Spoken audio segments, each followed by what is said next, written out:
swinging again. Messy.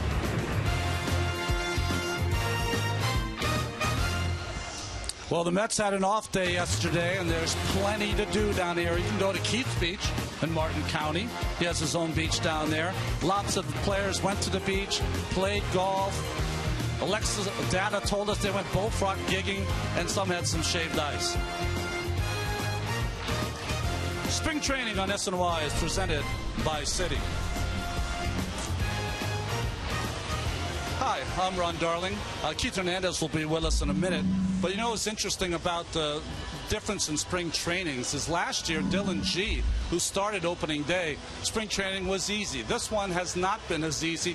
Really took an injury to Zach Wheeler to get him back in the rotation. He will be starting today. But it really was a tale of 2 seasons last year for Dylan G. He hurt his lat early. Before that, you can see his ERA was in the 2s, almost 2 runs more than that later when his record was 4-7. It really shows you that he never got to be 100%. He's looking to be 100% this year. A guy that really, though, is a lock for this team. When he's come into spring training, it was Matt Dendecker. It was also Kirk Nieuwenhuis. And you're thinking, which one is going to win the outfield thing? And Keith, who's won it so far? Well, Nieuwenhuis has had himself a great spring. Now, remember, the Mets bench is kind of tilted to the right side, so they need a left-hander off the bench. And Nieuwenhuis and Dendecker were the ones vying for that 4th outfielding position. But Nieuwenhuis, at 27 years of age, has had himself a terrific spring. He's hit 259 last year and 112 at-bats, up and down from AAA to the big leagues. But so far, hitting 483 this spring. That's 14 out of 29 at-bats. He's been getting a lot of play, 5 doubles, 6 walks, which is most impressive. On-base percentage is very high. And Nieuwenhuis doesn't have any more options where Dendecker has an option, so it kind of gives him an edge there. But you know what? He's had a great spring. He's earned the 4th outfielder spot. You know what's interesting about the team the Mets are going to face today, Keith, is the Houston Astros are going to pay 2 visits here to Port St. Lucie, and they come in town. You see that they've got some great stars who had some big years. They made a trade for Gaddis. They got some young players coming up, but really it's all about Jose Altuve and the great year he had last season. Well, the American League batting champion last year hit .341, and if you recall, folks, the last 3 games of the season, he was fighting Edgar Martinez for the batting title. He had him off the lineup on Sunday, the final game of the season. He went into the manager's office and said, no, I'm going to earn it. What did he do? He went out and got a couple hits, won himself a batting title. 225 hits last year, led the league in hitting, led the league in stolen bases, only 53 strikeouts. He's not a strikeout guy, 2-time All-Star. We've heard about him 3 or 4 years ago. Well, he has arrived. Well, the Mets will be back here playing the Houston Astros in Port St. Lucie Tradition Field.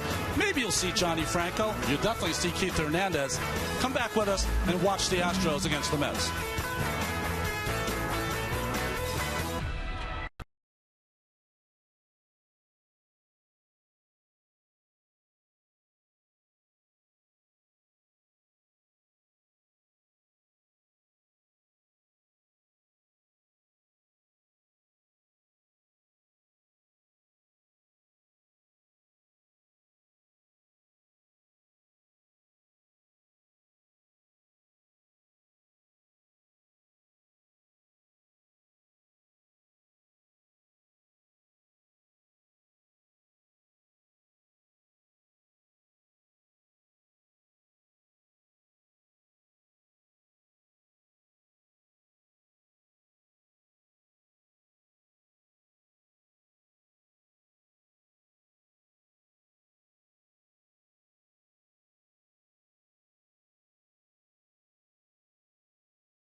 New York Mets baseball on SNY is brought to you by Land Rover.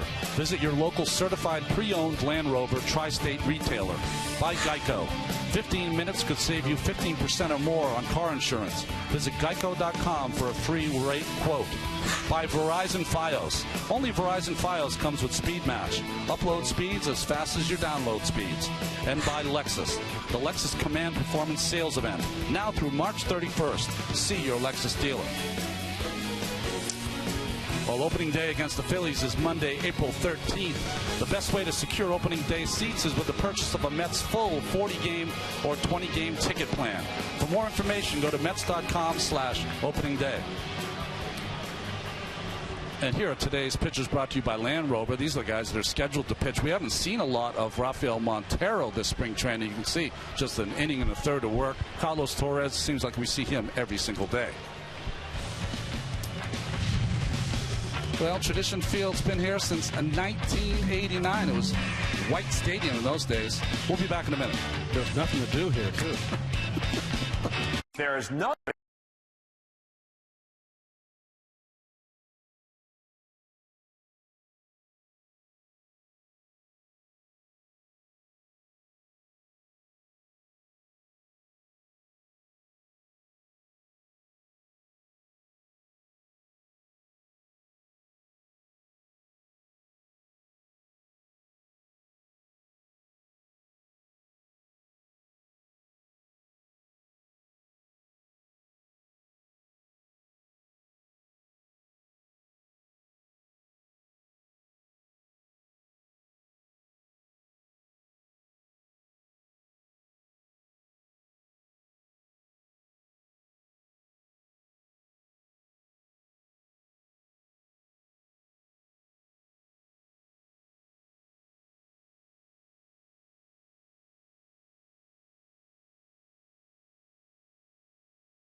Well, the Houston Astros have themselves a new manager for this season. A.J. Hinch now is their manager. You can see to his left, camera right, Trey Hillman was going to be his bench coach.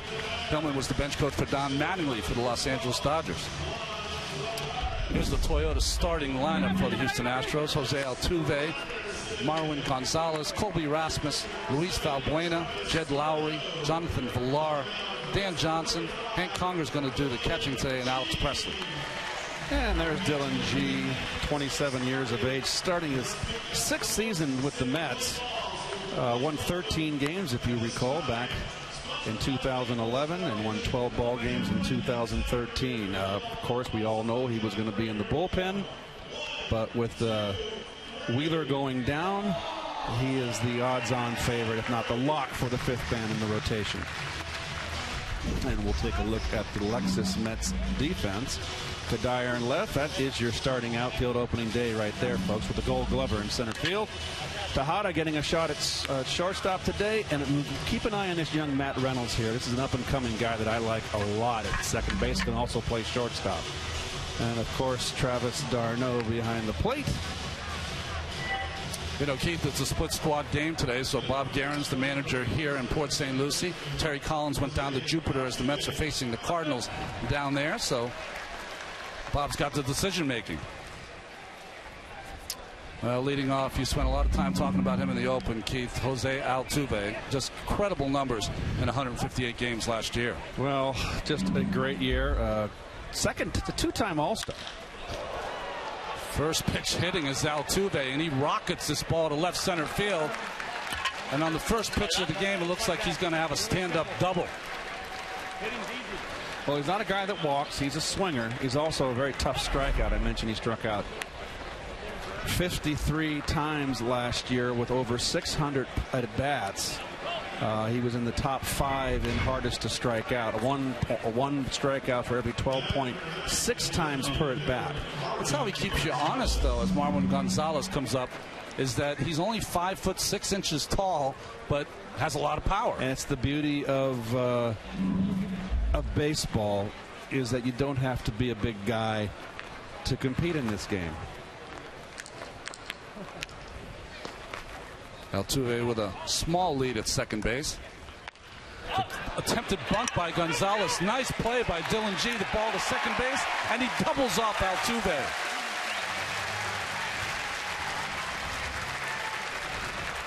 Well, not good base running by Altuve. You got a hold here. The ball's up in the air. You see him break. It's too late. So there you go. And spring training, first inning, long bus ride. Got the cobwebs. He's really an all-around player. He's a very good base runner, too. So it's something you very rarely see from Altuve. Maybe he's in charge of pace of play here in spring training, Altuve. As Colby Rasmus comes up to the plate, this is a young man. Started with the Cardinals, was in Toronto the last couple of seasons. He's always had a lot of power, but he's had a checkered career. Yes. Tumultuous. Got in trouble, of course, with Tony La Russa. Traded him over to Toronto. Now with the Astros. It's just hard to think of look at the Astros and look at them as an American League team, isn't it? Right. And they were the two teams that came up together right here. The two expansion teams, 1962, the Astros and the New York Mets. Trying to think who the manager was of that team the first year. I'm not sure if it was Grady Hatton or not. I forget. Of course, we all know who the manager of the New York Mets was. Casey. That's right. They weren't the Astros either. They were the Colt 45s. I like that uniform, too. Another fastball by G. Sean Barber, the home plate umpire, asked third base umpire Adam Hamari, did he go? Hamari said no. 3-2 count. You can hear it from Sean Barber, the home plate umpire, barking out the signals. Another pitch up in the strike zone and a walk by Rasmus.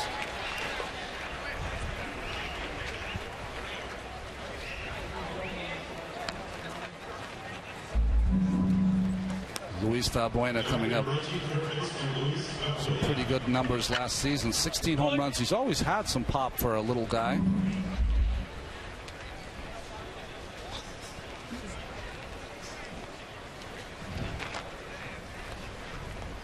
G's first delivery. Ball hit straight up in the air to center field. Got some gold out there as Lagares shades the sun with his glove and makes the catch for the final out. Dylan G just faces one over the minimum. No runs here in the top of the first.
Well, here's the Geico Mets starting lineup. You'll see in the lineup today all the outfielders that are going to start the season for the big league club are here. The infielders are in Jupiter.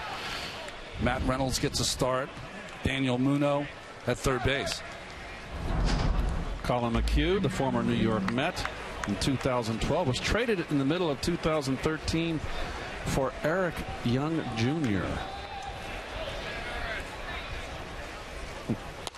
Started his first 2 seasons, if you recall, didn't win a ball game. 0-8 last year, was 11-9 with a 2.73 earned run average in 25 starts. Won his last 7 out of 8 starts. A breaking ball jams Lagares as he breaks his bat.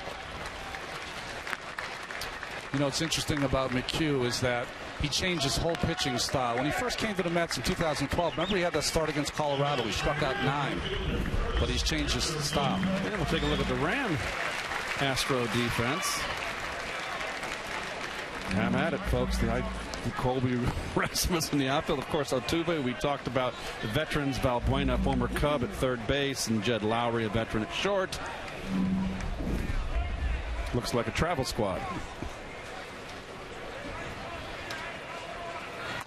I was mentioning that McHugh, as you see the shift on Granderson, Keith. Well, we talked earlier, the Astros used the shift more than anybody in last season. The Pirates were number 2 in that department. Well, analytics play such a big part for the Houston Astros and their general manager, Jeff Luhnow. I guarantee you they wouldn't put this shift on for me. It's inviting me to hit the ball down into left field. That swing, good swing by Granderson. The ball ricochets off the glove of Hank Conger. He was traded to the Astros this winter from the Los Angeles Angels. That gets him in the left shoulder. Well, Granderson having himself a nice spring. I know it's 9 games, 19 at bats, but nonetheless, he's hitting .368 coming into this game. Looking for him to really pick it up this year. Really struggled last year. 2-1, little cutter there by McHugh to get the count even. I just felt last year, and I'm repeating myself, but there's people in the audience that probably didn't hear last game that we did, Ron, but Curtis was like a corkscrew up there last year. Doesn't have that. By that I mean he was, I'll explain in a second. Breaking ball dumped into left field. Carries a little bit on Colby Rasmus as he makes the play. Curtis's stance last year, he's a little more crouched, we've noticed so far this spring, but he's open stance from the bottom down, not so open anymore, and he's closed on the upper body, so he had his body in a contortion almost last season, and I just felt it was very detrimental. It wasn't good for him. So it looks like he's made some adjustments with his stance. Kevin Long, of course, the new hitting coach. I think, yeah, there's the difference right there. You can see Curtis just a little more crouched at the waist and a little less movement. Watch his take back. Very little. So we'll see how what that develops into this year. Ball fouled to the right side off the bat of Michael Cuddyer, the batting champion. We talked about Altuve in the Oakland, batting champion in the National League 2 seasons ago with the Colorado Rockies. You're saying before the game, 36 years old. He'll turn 37 in about 10 days. Well, we did the open on Nieuwenhuis, and Nieuwenhuis is going to get a lot of playing time this year.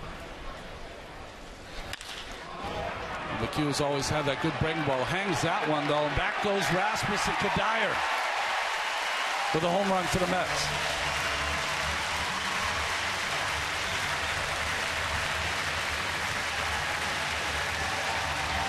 Well, Keith, that's what he's going to bring to this ball club. He's right-handed, professional at bats and with some pop.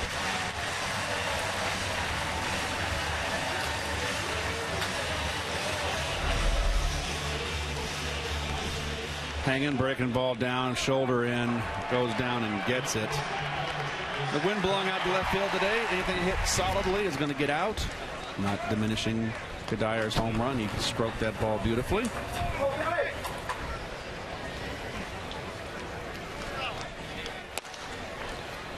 First pitch strike there from McHugh to Travis d'Arnaud.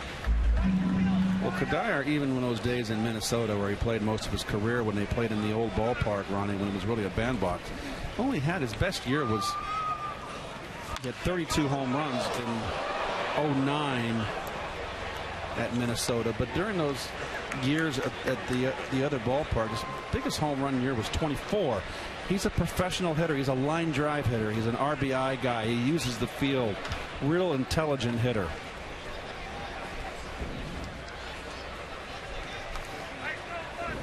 Conger calling for that fastball up. McHugh hits the glove on the 0-2 count. I was saying before that McHugh has gone more to a four-seamer. He pitches higher in the strike zone. It kind of offsets that good breaking ball, although it hung one to Cuddyer. Gets inside on d'Arnaud. Right back to the pitcher McHugh, and he'll get the final out at first base. But the Mets score one on a beautiful swing from Michael Cuddyer. You can see this is the swing, though, by d'Arnaud as he gets jammed. Mets 1-0. Christina, we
Jed Lowry, who was signed as a free agent from the Oakland Athletics, came back here to the Houston Astros. G pours a strike in from the good news, bad news department. Daniel Murphy scored the first run for the Mets in Jupiter, but left the game with right hamstring tightness.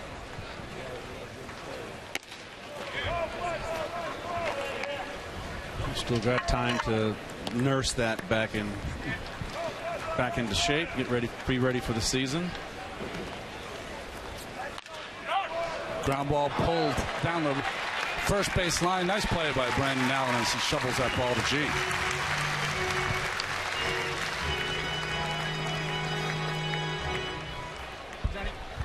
Pretty much since the first day of camp, I'm here to try to help in whatever situation that may be, and unfortunately we've been put in this situation now. And I talked to Zach yesterday, and I think we all feel extremely bad for him and Edgin. Lose two guys with Tommy John in the last week is not easy. And I said it the first day here, this is not how I wanted to be in the rotation. I told Zach this yesterday. I said I would rather be pitching the bullpen than this happened to you. Of course, those were Dylan G's comments that he made after the injury to Zach Wheeler. He looked like the odd man out looking in. The one thing you get from that statement, though, from Dylan G is just what a good teammate, professional he is. So he always takes the high road as Jonathan Villar comes up for the Astros.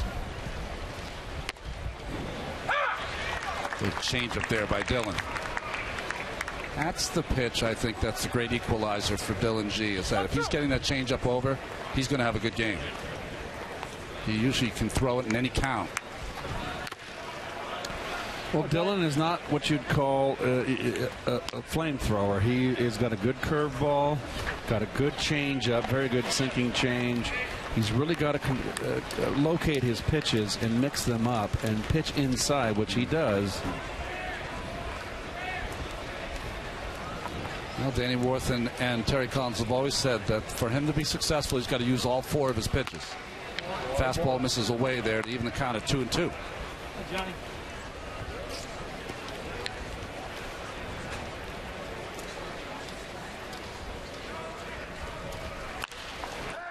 Ball popped up. Darno makes the call and flips off the mask, makes the catch for the second out here in the second inning. Keith, you were mentioning before that Dylan G won 13 games in 2011, 12 in 2013, so maybe every other year this is going to be a big year for Dylan. Well, the years in between have been years, Ron, where he's had injury. He had the artery problem, had to have surgery, if you recall, in his right shoulder. That was after the 13-win season. And then last year, of course, he had the lat problem. Dan Johnson up for the Astros, Tampa Bay Rays, played with the Oakland Athletics. Dan Johnson had one of the greatest home runs for the Tampa Bay Rays. He literally got off a plane too late to make the starting lineup, came off the bench as he takes a breaking ball down, came off the bench late and hit a game-winning home run. Was he fined for being late? Tardy?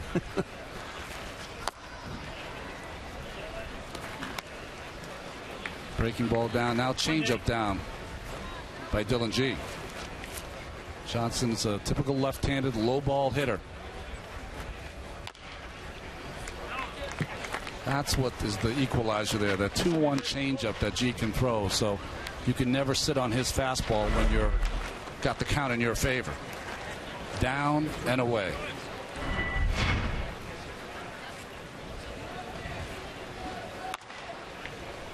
Fastball up, nice eye by Johnson to get the count full.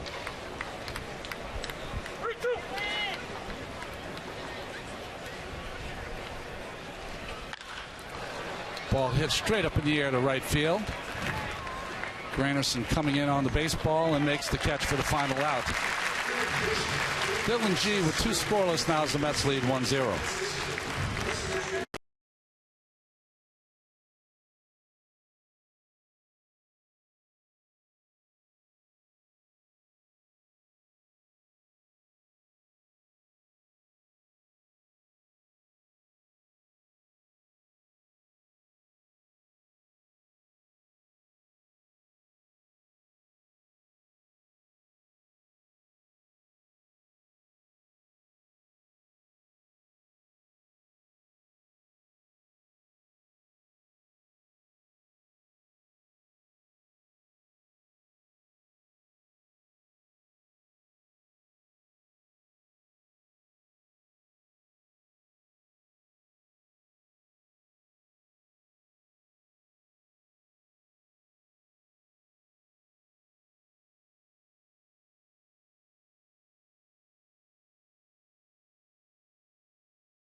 As Kirk Nieuwenhuis coming up the bat for the Mets, the bearded one, DHing in today's ballgame. Full beard. That took a while to get that thing in there like that. Very well done.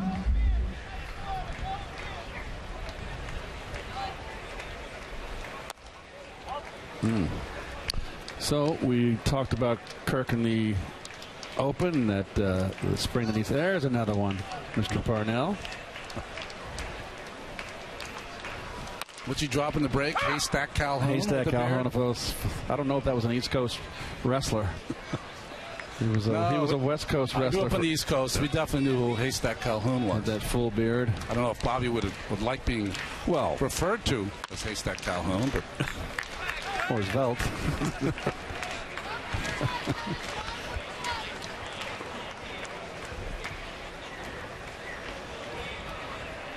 So managers right now want to get their bench players ready. And because when you're a bench player, the season may start and there may not be an opportunity for Kirk to get an at-bat. Maybe in the first series, you never know. Yeah, how things happen. And when you have the off days. And you've got to stay ready. That's the toughest job, to be a bench player. You've got to take extra BP all the time. Well, interesting, both of those cutters upstairs to Nieuwenhuis. He goes down on strikes. A little bit of an uppercut, Keith. That is really his Achilles heel, upstairs. Yeah, and he pulls off a little bit, but he's very strong. The veteran Brandon Allen, you see his numbers from the Las Vegas 51s last year. And another shift for the Houston Astros. They're working on it in spring training. Well, Allen's 29 years old, a Texan. He started out with Arizona, went to Oakland, Tampa Bay, and now with the Mets. Last year at AAA, hit 13 home runs. That ball, though, jams him, and he just grounds out to first base for the second out. Allen's one of those veterans that you have in camp that probably not going to break with the big club. He'll be their first baseman in AAA. As Ruben Tejada comes up to the plate. I said before, the outfield for the Mets that's going to start on opening day is here. The infield that's going to start on opening day is in Jupiter. So Tejada getting the start here.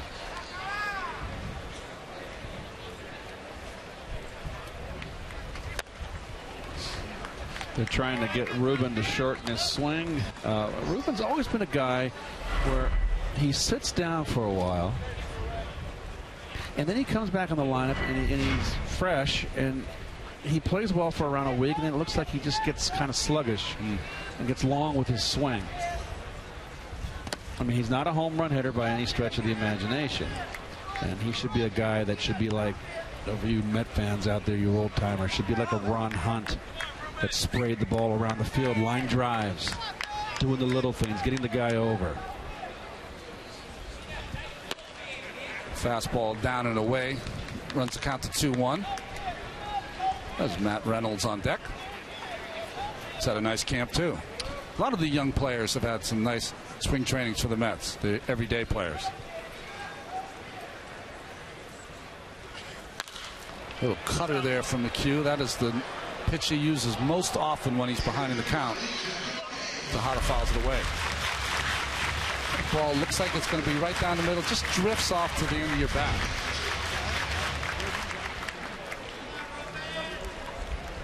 Colin McHugh, Berry College.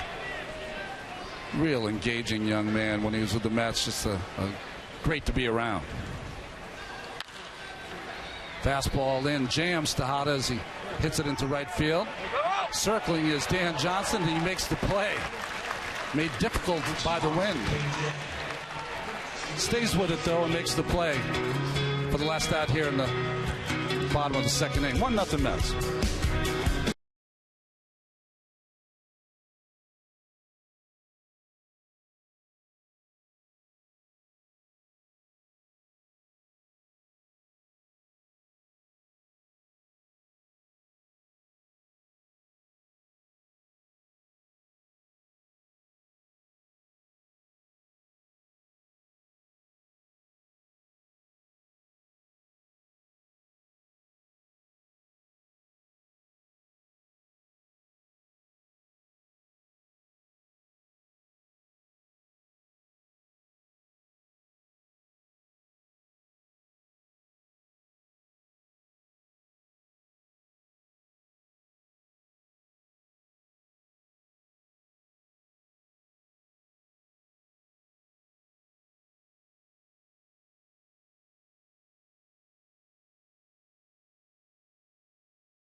Back here at Tradition Field in Port St. Lucie, Hank Conger up for the Astros.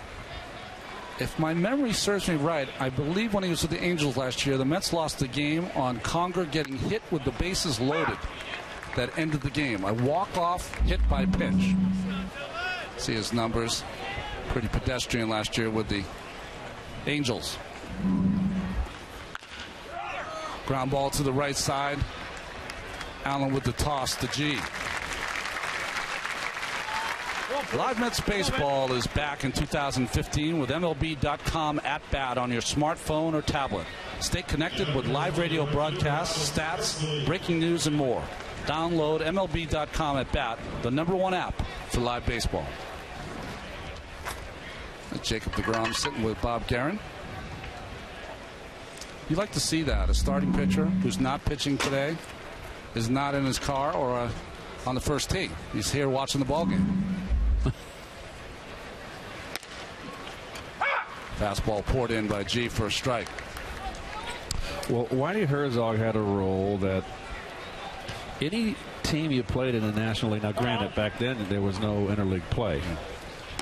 Whitey said for the pitchers, the starters that, weren't pitching that day and were basically doing their running, and said if it was a National League team, you had to stay and watch the entire game. Everybody. It's the entire game. The entire game.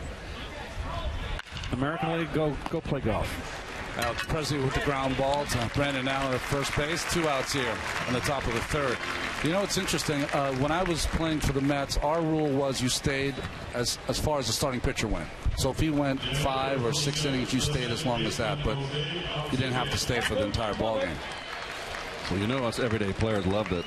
We always tease the 4 starters that weren't pitching that day. Oh, you had to stick around today, huh? What a shame. What a pity. It's a beautiful day for golf. Well, I won't say his name, but you might be able to eliminate it here. Altuve comes up for the second time. When I got here today, one of the Mets pitchers was leaving. So really, they'd gotten their work in, got it done, and gone. Listen, I can't criticize. I've probably done that in the past myself. Well, it's an American League team. Fastball for a strike there from G. Boy, look at those numbers.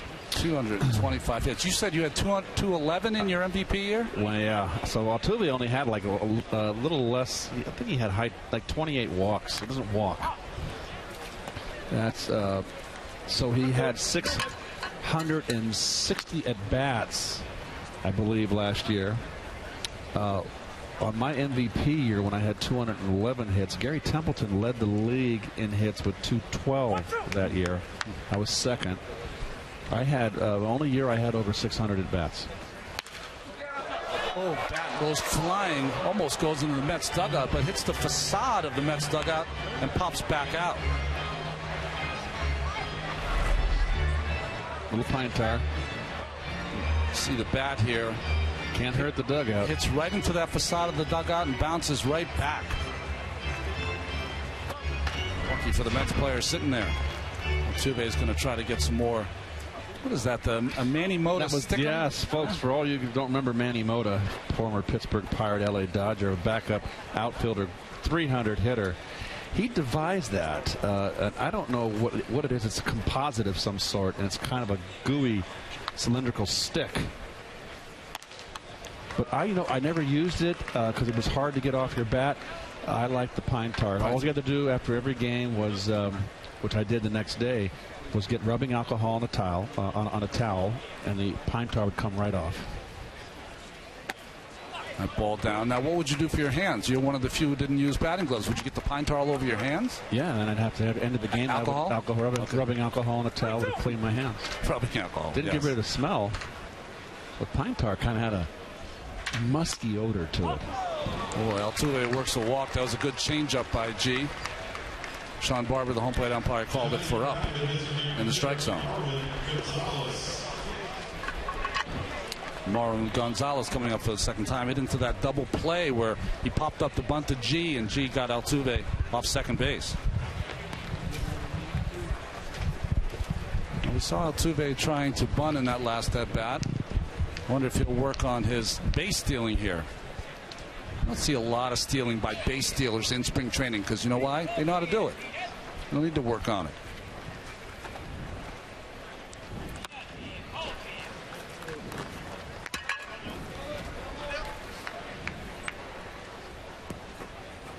Well, another gorgeous day here in South Florida. 86 degrees. Slight breeze out to left field. Yeah, it's interesting for a team that is so young, or have so many young players coming up through their system, Springers and Singletons and Carlos Correas, a veteran team on the field here for the Houston Astros. Marwin Gonzalez has been around the block. Colby Rasmus, Valbuena, Lowry, Villar.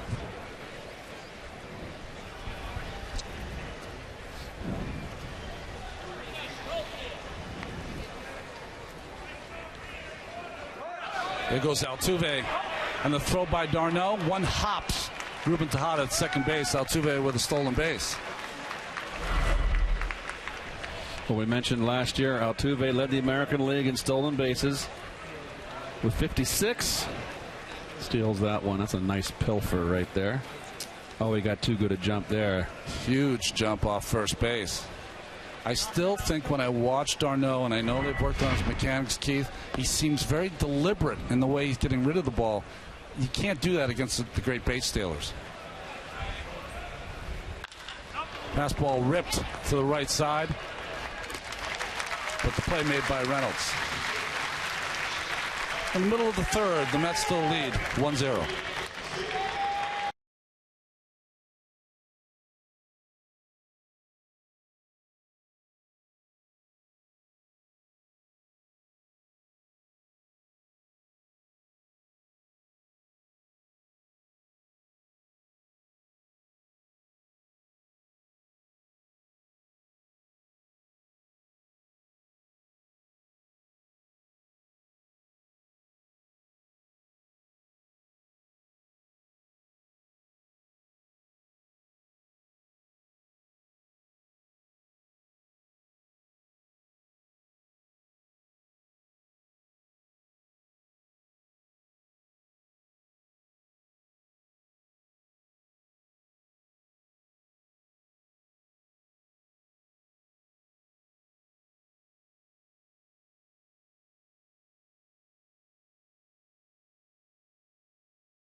Well, we mentioned before that the Mets have a split squad game down in Jupiter against the Cardinals. Nice work by Jonathan East with those 4 Ks through 2 innings. Wilmer Flores has a home run in that ball game. And the bad news, though, is that Daniel Murphy left that game after scoring the Mets' first run with right hamstring tightness. Matt Reynolds coming to the plate, number 55. He's number 5 last year. Second round draft pick in 2012 out of the University of Arkansas. 24 years of age. Last year had a breakout year in the minors. Fabulous season. And this is one of the guys that I've caught my attention, Ron. I like his swing. Last year at Binghamton, 355 in 58 games, and then went up to Las Vegas and hit 333 in 68 games. So he had himself a really, really fine season. Ball hit. It's going to go foul down the right field line. Well, you and I both played with maybe the greatest University of Arkansas baseball player, one of the greatest, Kevin McReynolds. Yep. He used to take Lenny's money all the time in the back of the plane. He's playing cards, He was right? a card player, let me tell you. Lenny thought he could play cards.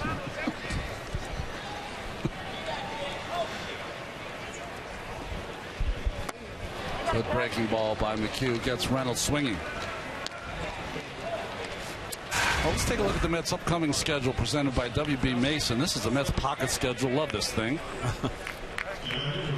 I like it better the last couple weeks of September. That's why I like it best. You're already looking for September? I'm only kidding. That's interesting, folks. Of course, during the season, you have those 3-game, 4-game series, so you have the same color for a while, but different team every day. Danny Muno in the game. He's batting 9th for the Mets today. Mets using a DH. Nieuwenhuis is their DH in today's ballgame. Boy, you got to like McHugh, the way his pace of working works very quickly. No messing around. Another Southern Californian, Long Beach State, birthplace. Went to Fresno State, RJ. All that good college baseball in California with the weather, all those Pepperdine, UC Riverside, everything. Even then you got the Pac, the Pac-12 there, and there's Jack Leathersich up in the bullpen for the Mets. Ball fouled extra late by Muno. Almost takes someone out on the Mets dugout. Things come in threes. The bat, the ball. What's next? Muno is one of those hitters that, with the Mets philosophy, they got to love him. He's an on-base percentage genius. Walks a lot. One hopper to Altuve.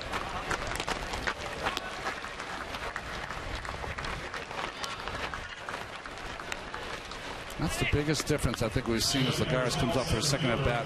When McHugh was with the Mets, he was more of a sinker ball, curve ball. And now he's that little cutter he throws in on the lefties. It's allowed him to get in on the lefties, something that he couldn't do when he was in a Mets uniform. Well, he wasn't an overpowering pitcher. He was, I hate to use the term, it's derogatory, but we'd call him a soft tosser. Yeah. But, it doesn't take...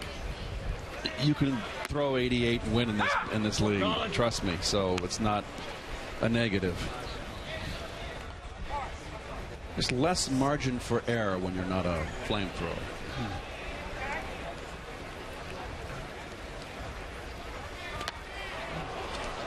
Those are the pitches there that they're trying to get Lagares to not offer at. Well, in the course of a season, you're gonna flail at those bad pitches. It's just going to keep them at a minimum.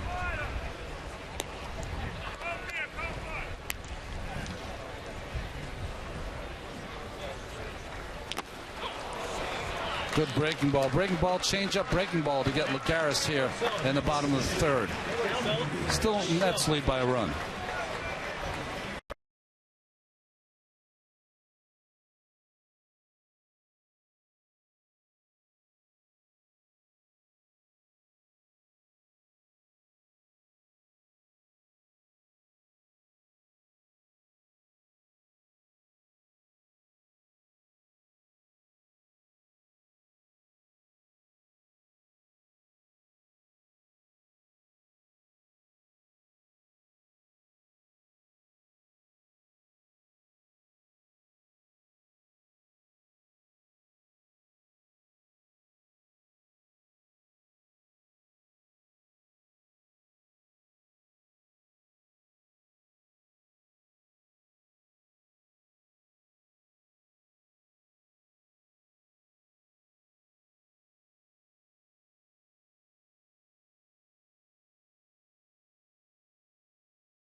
Jacoby Rasmus up for the Houston Astros, his second time up. But it's interesting to see Dylan G walked in his first time up. Getting stretched out a little bit now that he's in the rotation. Looks like he was going to start in the bullpen. And some of the challenges that'll present is sometimes you'll eliminate a pitch if you're going to come out of the bullpen. But now he's got plenty of time to get 3 or 4 starts in before he's got to start the season. 45 to 60 pitchers or so today.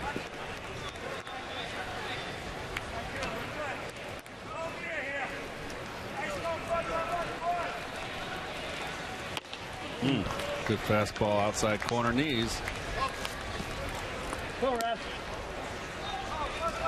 This is a danger zone for when you're facing Rasmus. He is this kind of hitter. You get 2-0, 2-1. He's just sitting on all over fastball. Gets that ball out to right field. In comes Granderson to make the play. Granderson fooled a little bit by the swing of Rasmus, but makes the play. Tonight at 6, it's a unique look at the day's sports news as Steve Covino and Rich Davis break it all down from a fan's perspective on the Covino and Rich Show. Tonight at 6 p.m. only on SNY. Luis Valbuena's up. Valbuena, the ex-Cub. And when you're talking about third basemen for the Cubs, their young one in spring training has had quite a run, right? 10 for 23 at one point with 6 home runs, Chris Bryant. And they're probably not going to bring him north. They don't want to start the clock. Fastball upstairs from G. That's one rule that they're going to have to change, Keith. The owners and the Players Association are going to have to get together. And I mean, what do you want your best athletes and best players to be on the field? How are you going to police that, though? I don't know. I mean, they're just going to say, hey, look, we feel he needs more seasoning. Yeah. And how are you going to, you're telling me how to run my ball club? Yeah, you're right. You know, it's not going to happen. But I'm just saying, aesthetically for the sport, you want your best athletes, your best players, no matter how young. I'm talking about the guy that's ready to go. He's already played in AAA and hit 40 bombs or whatever it is. I mean, it's obvious he's done everything he could do at that AAA level. It's time now for the show. Did you see what the Marlins did with Yelich? They signed him to a 7-year deal the other day for a nice rip there. Lowry pulls that ball into right field. That's what he was signed for, Jed Lowry, his offense. It's interesting because he signed to a multi-year contract, but they have a young player, Carlos Correa, their #1 pick, who's on the horizon. He will be the shortstop in a couple of years as Bobby Guerin comes in to take Dylan G out. Oh, he got his pitches in. G out, the leather stitch in.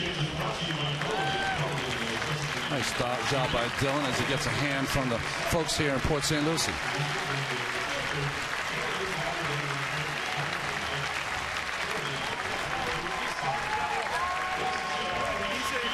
Nice job by Dylan G.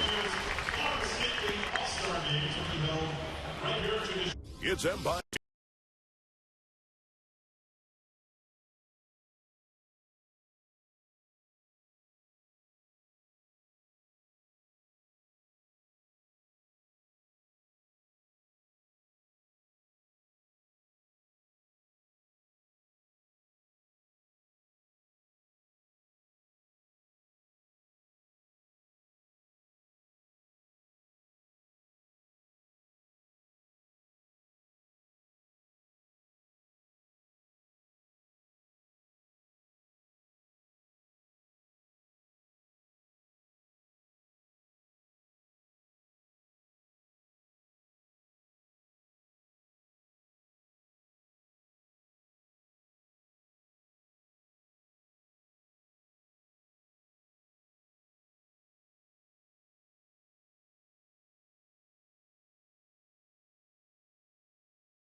Well, Jack Leathersich in the game for the Mets. First pitch fouled to the right side off the bat of Jonathan Villar. You see his numbers in the minor leagues last year. With the problems that the Mets have with Edgin going down with the elbow surgery, it's opened up this entire camp for any lefty who wants to impress and make this ball club. Leathersich is one of those. And no one has really grabbed the flag and said, follow me yet. They've all been laboring out there, that left side. Yeah, Leathersich in his last outing had a scoreless outing, but mostly from the left side, the left-handed pitchers have struggled in spring training.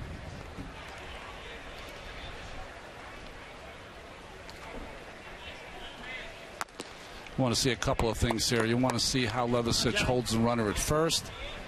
Villar is a switch hitter, so he doesn't get that lefty-lefty matchup.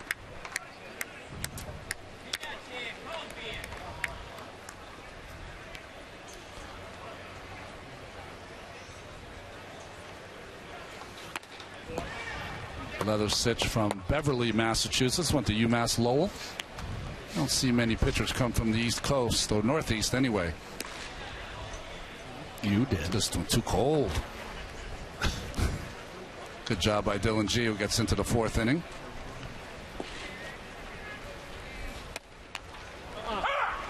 Bill Monbouquet, who just passed away. What a great guy. He was from the Northeast. There's the left-handers running. I'd say right now the leaders in the clubhouse are Sean Gilmartin and Scott Rice. Sean Gilmartin's a Rule 5 pick by the Mets. Scott Rice, they know what he can do from his work 2 seasons ago. This is Leathersich's problem. He's got pretty electric stuff, but his control can sometimes elude him.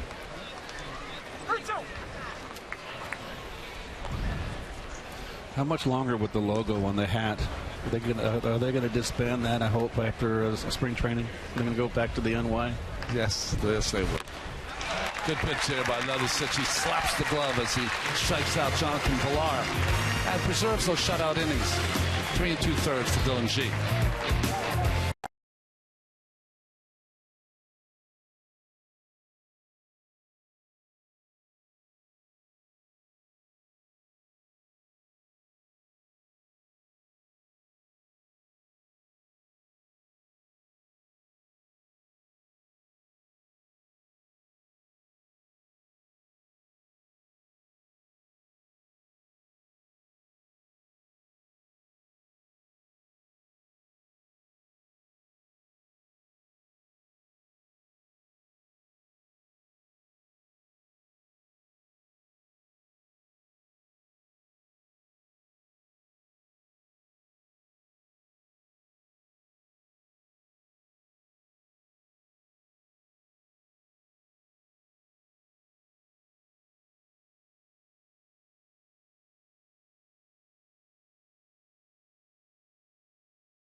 Well, Colin McHugh pitching here into the fourth inning. Only the solo home run given up to Michael Kodai as Curtis Granderson comes up for his second at bat.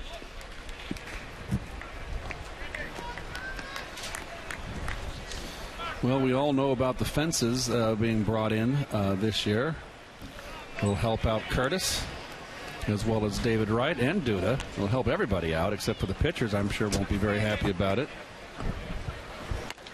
And when do they make rules that help the pitchers? When do those come into play? I never had fences brought in. I mean, I played at Old Busch Stadium. That was a Grand Canyon.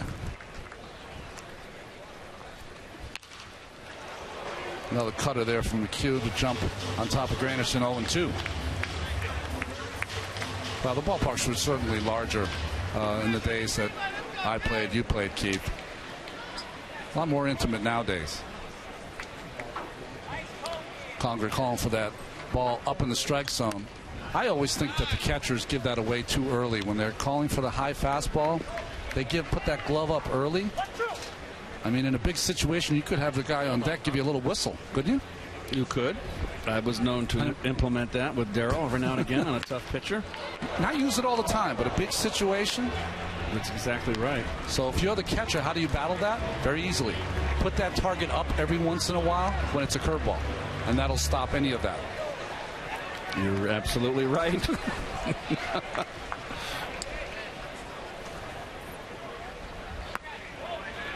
Good breaking ball by McHugh, but taken by Granderson. That's really when he was at his best last year, right? When had his good eye, got a lot of walks. That was when he was at his hottest. Well, they got him out of the cleanup spot. Curtis has never been in the cleanup hitter. Fastball away, drilled by Granderson down the left field line. Does it stay fair? Yes, it does. Home run for Granderson. And the Mets with 2 solo shots today take a 2-0 lead.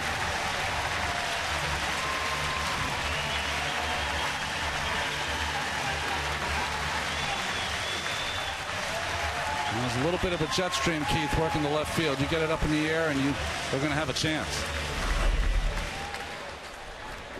Change up away, stayed in. Good swing. I don't care about the results. The home run's great, but it's the swing that counts. 2 strikes. Change up, knee high, outside corner. Good at bat. First pitch popped up to right field. The play made there by Alex Presley. Let's go down on the field to Alexa Datt, who's with Dylan G. Thanks, Ronnie. All right, Dylan, 47 pitches, 27 of them for strikes. What was working? I would say most everything was working pretty good today. I was just trying to stay, within myself. I said it when I first got to camp is, I got to remember who I am. And that's the guy that's just going to throw strikes with all his pitches and keep them guessing and try to get weak contact. I'm not a strikeout guy. When you go from starting to the bullpen to back onto the mound as the starting pitcher, what's the difficulty there? Just trying to get stretched back out now. The routine and everything is something I'm familiar with and comfortable with, so that was, that's no problem. It's just now trying to get the pitch count up and get ready for the season. And how do you do that? Just go out there and take your turn and try to elevate the pitch count each outing out. I think before today the most I've thrown is 35, 38 pitches. So they didn't want to push me too hard today. The goal was 50. It took me out 3 pitches short, but that's okay. You're all right with 3 pitches short? No, I wanted that last guy. I wanted the guy of the inning. So tell me, when you're getting back in the starting role, how many more starts do you think you need to get comfortable before the season starts? I'd say at this point I'm pretty comfortable with everything. I think I threw a lot of strikes today and executed a lot of good pitches. At this point, like I said, it's just trying to get the pitch count up in your given days. So every 5 days, hopefully push that envelope a little bit and get up there to where I'm in the at least the 80 to 100 pitch range going into the season. Last year you had that lat injury. Is that behind you now? You feeling all right? Yeah, I mean, for the most part, I feel really healthy right now. I feel good. I had a great offseason. Nice swing, but I don't know. Like I said, physically I feel great. So, hopefully we just stay on top of that and make sure that, I'm okay all year. I know this wasn't the way you wanted to get back into the starting rotation, but are you happy that you're back in the starting rotation? Like I said earlier, it's tough to be happy about it. Obviously this is, I want to start, but, I mean it when I say, I would rather have been in the bullpen than have a good friend like Zach go down for the year. But, Wheeler's a hard worker, and he's going to be back, be better than ever, and, he's got a great future ahead of him, and right now just try to help do my part, in the rotation. Well, like we've said before, we wish him the best, and good luck to you. Thank you, Dylan. Thank you very much. Appreciate it. Ronnie, back to you. Thanks a lot, Alexa and Dylan. Appreciate that. Dylan is a consummate professional, isn't he? He's a good guy. I've always liked him. No swing there. And, you know, there's some guys that kind of say the right things, but with Dylan G, you know he means it every single time. Another fastball up eludes Nieuwenhuis. Struck out in his first at-bat.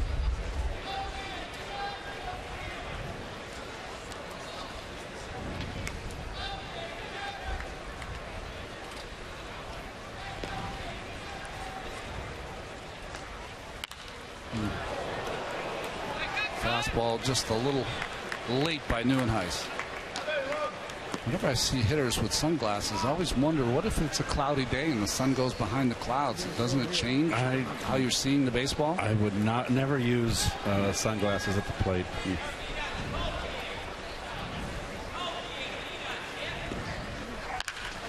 Ripped to the right side, and Nieuwenhuis continues his torrid spring with another base hit.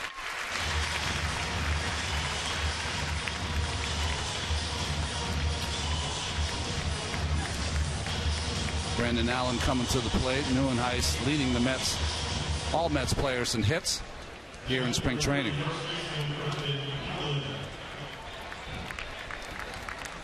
There you go. Matt Reynolds, of course, who's in at second base today with 10 hits. We enjoyed Johnny Monell the other day with that 3-run home run, one of his 11 hits. 3 home runs in the spring. What's interesting to me when I see these shifts is, you know, you're talking about a guy, Brandon Allen, who played in AAA all of last season. So kind of where do these shifts come from? You know, where's the data for Brandon Allen?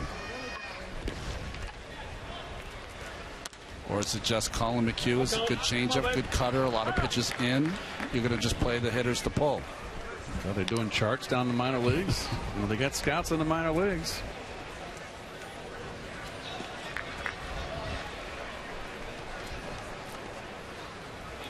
Why not, I guess? You know, you got the computers today. It's so easy to store information.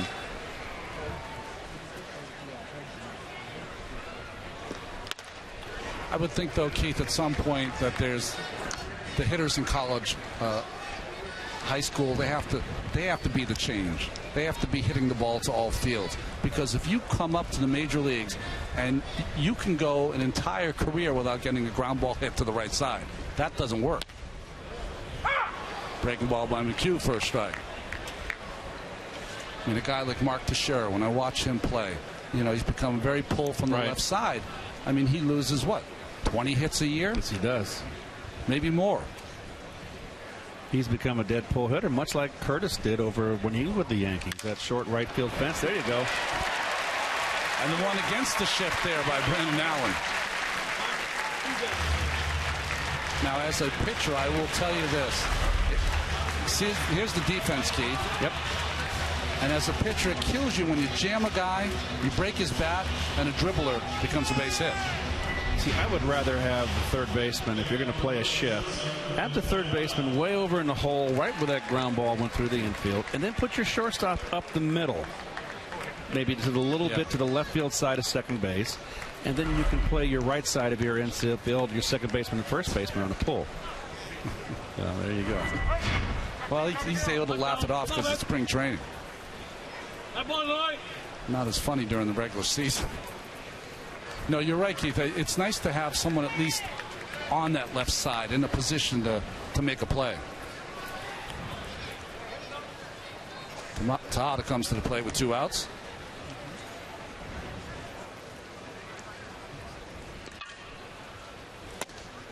Hey, baby. Come on. Take a pitch.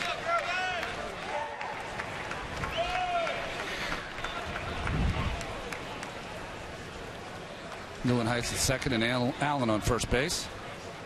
There you go, Mark. Cover like a blanket on that play.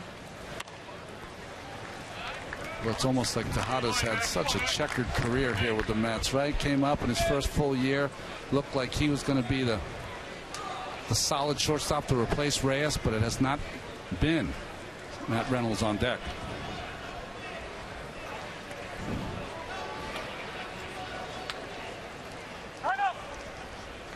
Timeout called for by Tejada.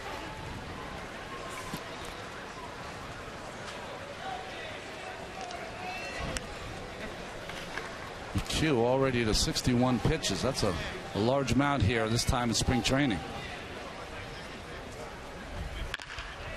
Ground ball hit to the left side. Nice play by Villar to get the runner at second base. It's spring training. Let it go. Granderson with that nice at bat, took the curveball down and hit the next pitch over the left field fence to give the Mets a 2-0 lead.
Well, pitching for the Mets now is Rafael Montero. We said we have not seen a lot of him in spring training, only an inning and a third of work.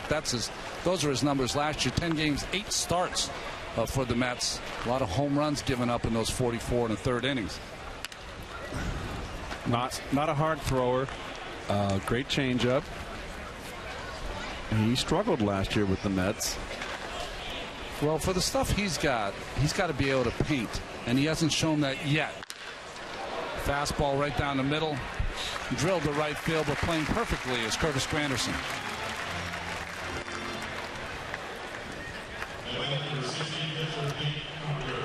You know, when you think of Montero, he shot up through the system so quickly, Keith. He pitched in the Dominican Summer League, and then 2 years later was pitching in AAA. Meteoric rise, but has stalled just a bit. 2012, he won 11 ball games. 2013 in the minor leagues, he won 12 ball games. And then all of a sudden, he got to AAA, and it's been a little tough on him. Fastball away, lifted to center field. It is carrying in today's afternoon game all the way back to the fence, and Lagares stays with it. Well, he kind of drifted on this one, Ronnie, and that's because of the wind. Wind and the sun, too, as he's trying to block that sun with his glove.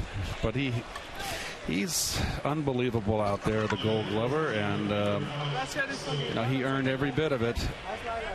He is as fine a center fielder as I've ever laid my eyes on. You know what he does that's a little original that you don't see a lot? He always has the ability, once he jumps against that fence, to turn his right shoulder in and take most of that impact on his back, not on his shoulder. Alex Presley up for the Astros. Watch this, Keith. He makes the catch, and watch the turn. So he shields himself from any potential separation of a shoulder going in wrong. There you go. Looks like he's turning in midair. Well, he's got a terrific arm, terrific range going left and right, back in. Gets rid of the ball quickly. There's a lot of guys with great arms, and he's certainly got a terrific arm, but he's accurate. Extremely accurate. Ball pulled to the right side. Easy play for Brandon Allen, and an easy inning for Rafael Montero as the Mets still lead 2-0.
Today at 5:30, Chris Carlin and Adam Shine will break down all the NCAA tournament action. Plus, bring you the latest Mets and Yankees news with insider info and exclusive interviews straight from camp on Loudmouth. Today at 5:30, only on SNY.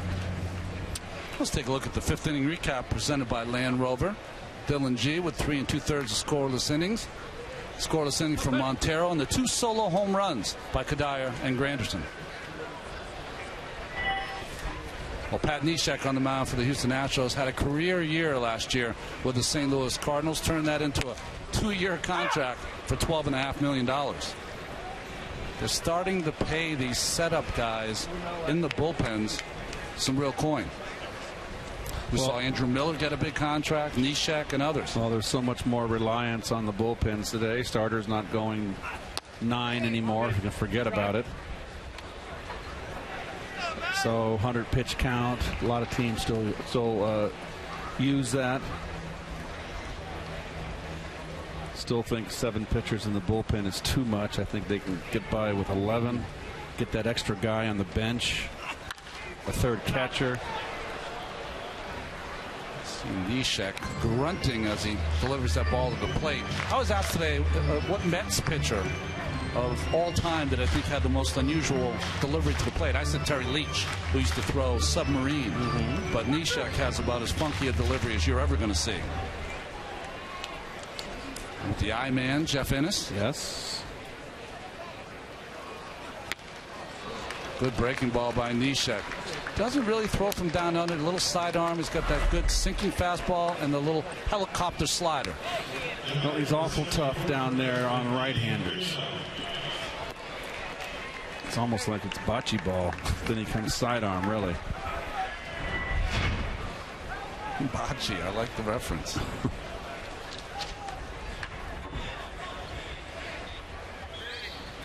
Danny Muno comes up for his second plate appearance. You ever been to El Vagabondo? Yes, I have. That has the indoor bocce ball court? I have. Midtown, east side. Used to go in there. Mr. Tommy O'Neill turned me onto that place. My old friend Tommy. Known for their Parmesan. Veal or chicken.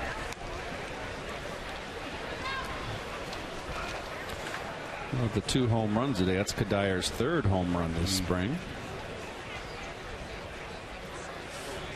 Granderson's 2nd. Good pitch there by Neshek on that inside corner. You know, Houston was in line for, they had offered a lot of contracts, or were in the hunt at least, for most of the relief pitchers that were out there. They attempted to go after David Robertson, Andrew Miller, and others. Ended up with Neshek and Gregerson.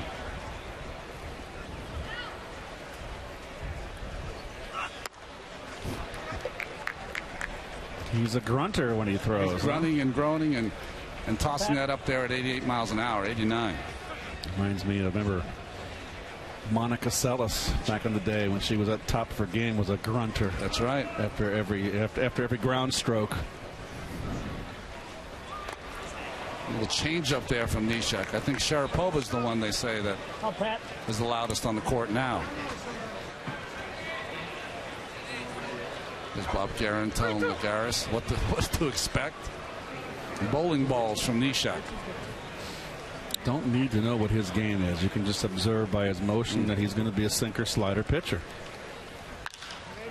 Popped up off the bat of Muno. Colby Rassman hadn't played perfectly. He gets a second out here in the inning. Neshek was a guy that always struggled against the left-handers, but has cleaned up that part of his game, and that's why he got that big contract. Well, any submariner is going to have difficulty, a right-hand submariner is going to have difficulty with a left-hand hitter, because his bread and butter is the sinker away, and it's usually throwing into the strength of left-hand hitters. DeColvey was one that was always stayed out there, but he was able to get it done because he just kept the ball down. It was so consistent, had such great control, the old Pirate.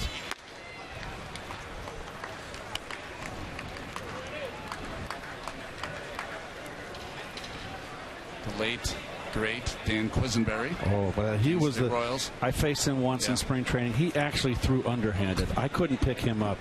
He made me look like a fool. Lagares looked foolish on that swing.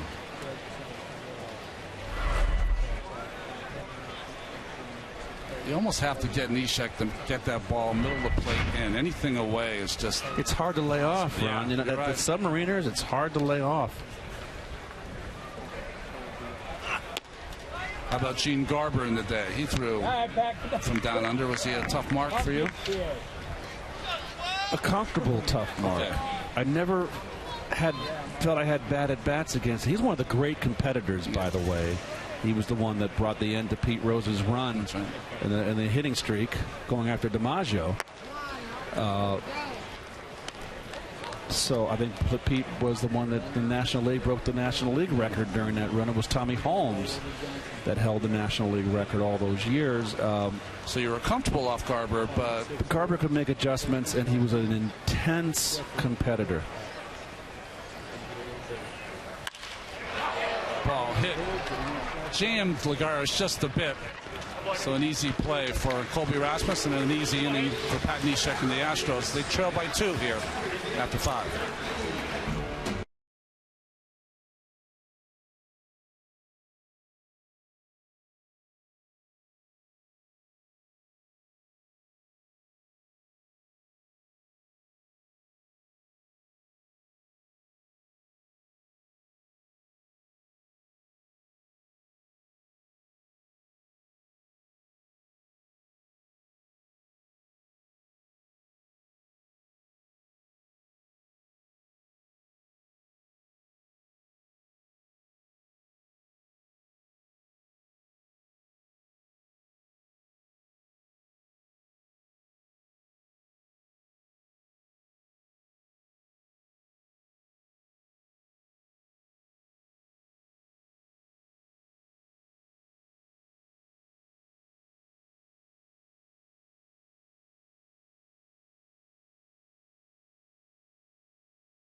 Surgery, the rehab, and the obstacles. Get an inside look at Matt Harvey's 15-month recovery process after having Tommy John surgery back in October of 2013 on the Tommy John Effect, Harvey's Road to Recovery. Tonight at 7 p.m. only on SNY. Well, I'll look forward to seeing that. It's interesting what Harvey had to say in the paper a couple days ago when it became, I guess, fairly official that Wheeler was going to have Tommy John. Yeah. What's your take on it, Ron? Well, he doesn't lack for confidence. Nope. And he doesn't mind going out there and saying, I'll put you on my back. I need to do it. I loved it. I absolutely loved it. I love the one quote in there, and I'm paraphrasing here. I carry the staff in North Carolina on my back. That was no problem. Now, I would think that at first thought when I hear that, I would think that you wouldn't like that. I would normally not, okay. But there is a certain amount. I mean, really, has he got any like 4 years of winning 15, 16, 17 games under his belt? He doesn't. Not yet, but there's a sense of confidence there. Yeah. And I think it's what this team needs. And I absolutely loved it. If he goes out there and wins, and you've seen him pitch a couple times now, his stuff looks electric to me. It does. And if he pitches like that, he's going to win. I think it's what the club needs. I love it. I know what you're saying. Like, normally you wouldn't want to hear that because you think that's, bragging. But you know what? he backs it up. I just thought, I read it, I started laughing. I just was tickled.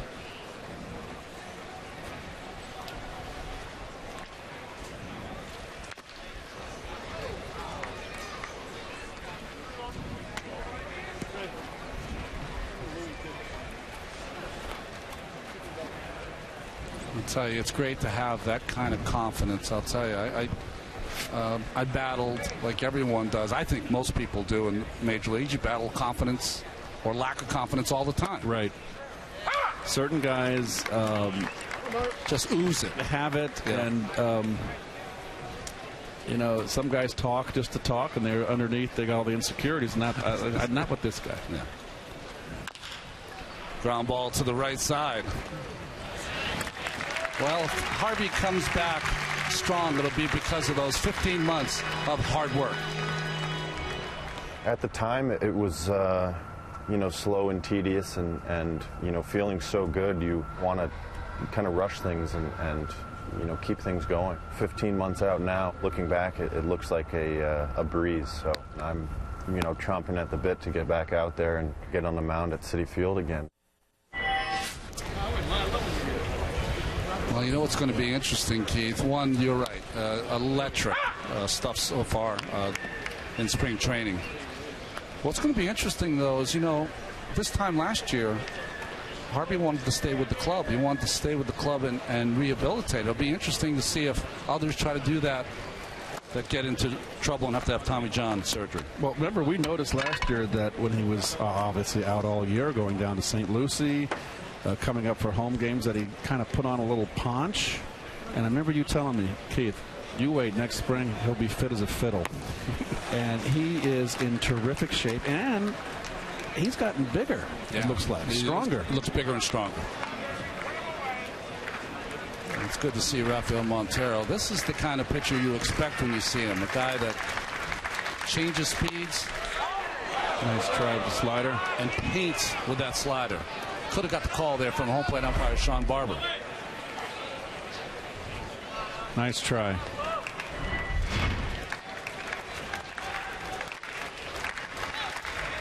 Catcher up in the bullpen for the Houston Astros.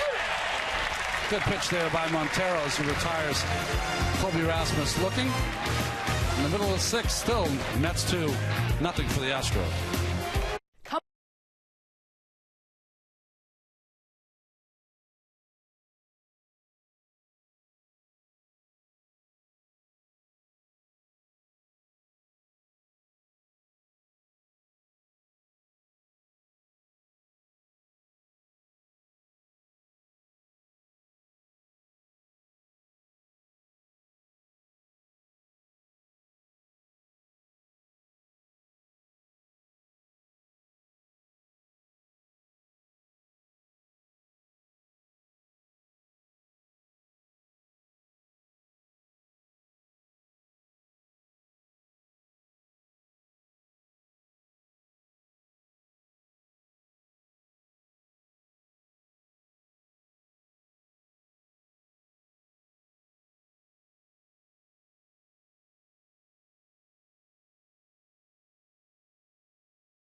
Well, Houston Astros with some changes. Matt Dominguez is usually a third baseman, goes into first base. Nolan Fantana comes in to play second base.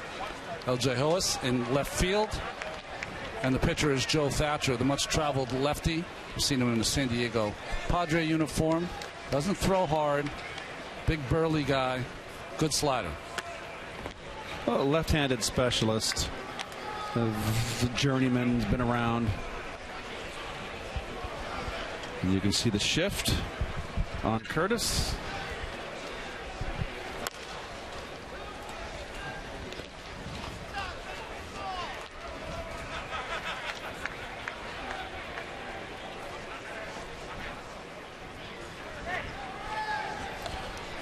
As Josh Fields in the bullpen for the Astros. Thatcher comes in the game. Lefty-lefty matchup. Immediately goes the 3-0 count on Granderson.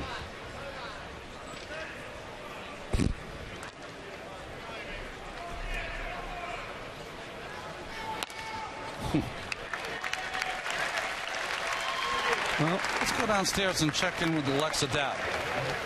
Thanks, Ron. Earlier, you guys were talking about Kirk Nieuwenhuis and how great he's been this spring, hitting .483, leading the National League. And I talked to him about why he's been so successful. He said it's been a couple of adjustments. One, he said, when he's following through, he's keeping both of his hands on the bat, which what he was not doing before. He said that's actually really helping him. Also, shortening his swing. And we've heard that sentiment echoed throughout the clubhouse. It's definitely trickling down from the hitting coaches. Now, when I talked to those hitting coaches specifically about Kirk, they said his hand placement is really important. Last season, he was keeping his hands further away from his body, which means he was cutting across the ball. And this year, they're having him keep his hands closer in, so he's able to use that power. And we've seen the results this spring. Little changes, guys, making a big difference. Well, thank you, Alexa. Good points. You know, it's interesting to have Kevin Long, a new set of eyes on Nieuwenhuis. You know, he had so much success at shortening Granderson up in his career. It'll be interesting to see if he can do that with Nieuwenhuis also. Well, it's shorter the swing, the more the success, and it's easier said than done because, you know, you come up to the big leagues, you've had your swing your whole life. It's hard to make radical changes, so you just try to tinker around to get them, what they call squaring up, you know, getting the bat up squared up on the ball. With Nieuwenhuis, he flies open his front shoulder. I don't care where he holds his hands, to be honest with you. But his problem is that Kirk tends to fly open with the shoulder, and therefore, like golf, when you fly that shoulder out, your club lags. So does your bat, and you're hitting little slices out to left field. It's interesting in baseball. Pitching and hitting is the same in one way. You got to keep your front shoulder closed. If you don't keep your front shoulder closed, you have no chance. Pitching or hitting. Well, he's been keeping that shoulder closed pretty much in spring training with 15 hits for Nieuwenhuis.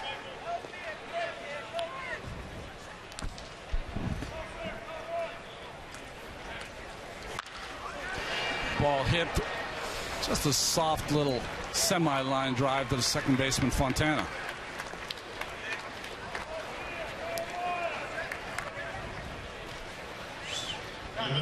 Travis d'Arnaud and his big smile coming to the plate. d'Arnaud 0 for 2 today, not having a great spring, but he hit a bullet at the third baseman his last at bat. A.J. Hinch, their new manager, has come out to take out Joe Thatcher after 2 batters, and Josh Fields will be coming in for the Astros, so not a lot of work for the burly left-hander. Fields in for the Astros.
Josh Fields in for the Astros. Fields started last season as the closer for this Houston Astros club, but had a rocky April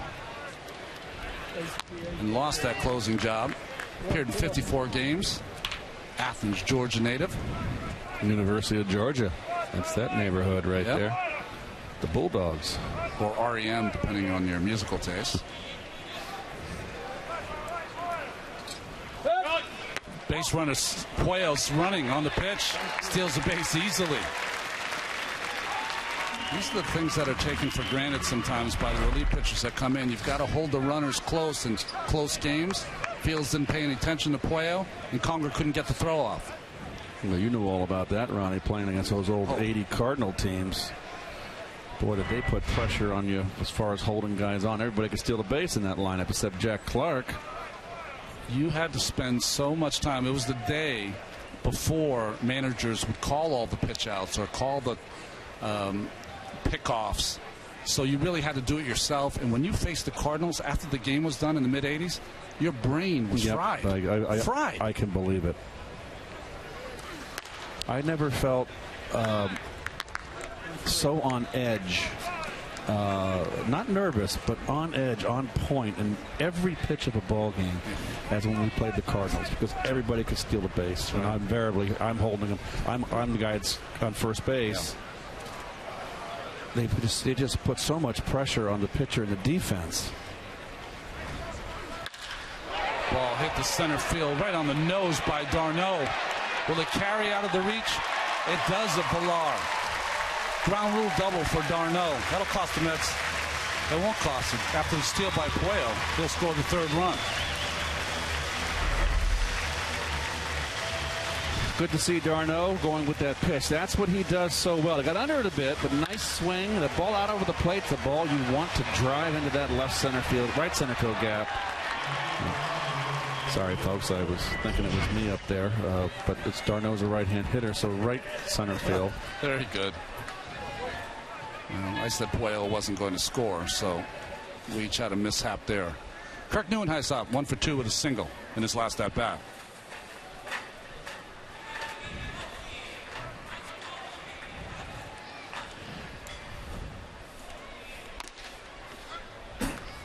So keep an eye, if you're watching at home, and I was mentioning about Nieuwenhuis, and watch his front shoulder. He flies off with his front shoulder, doesn't drive it towards the pitcher.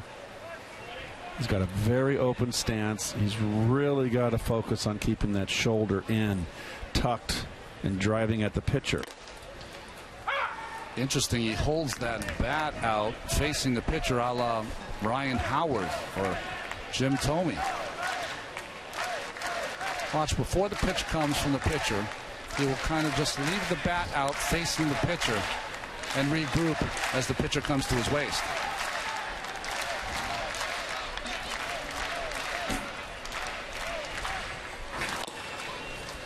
Straight over the top fastball from Josh Fields, who has an outstanding arm, 96 miles an hour on the gun. It's a littler man who can throw hard.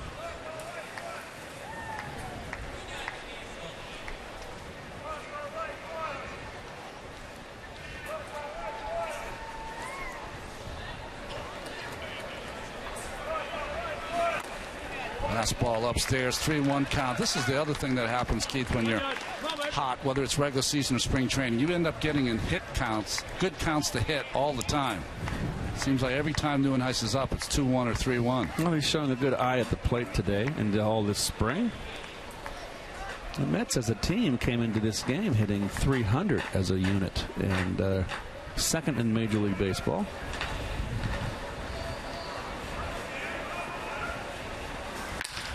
Fastball hit on the line to left field, but right at L.J. Hose as he makes the play and throws the ball in. Well, big hang with him there. But you know what? When it's spring training, you're just happy to have a good swing and hit the ball hard. You know what I like about it, Keith, is that when Nieuwenhuis first came up, he showed tremendous power to left field and left center. And that shows me that he's staying on the baseball a little better. He's very strong. You can see that he doesn't... He flies that shoulder, and he's just got such upper body strength. Boy, if he just would keep that front shoulder in. I've always thought maybe to close him up a little bit. And he does throw hard, doesn't he? Yes, he does. I've heard a lot of hitters say that sometimes they'll have that open stance, Keith, because they want two eyes on the pitcher as opposed to one eye. It's all about your dominant eye. Yeah. So you found that I'm a left-hand hitter. My dominant eye is my right eye, so it's the one near the facing the pitcher. So the guys that have a dominant left eye that are left-hand hitters, and vice versa, right-hand hitters, they're the ones that have been told to open their stance so they can get that dominant eye facing the pitcher.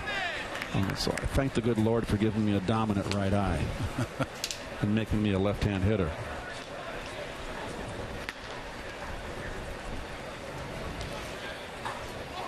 Brandon Allen with a 2-0 count. Field just straight over the top. The one thing you will say is he throws hard, Keith, but it's pretty straight. Yep. And you're going to get the heater, too. Yeah, he likes to throw it.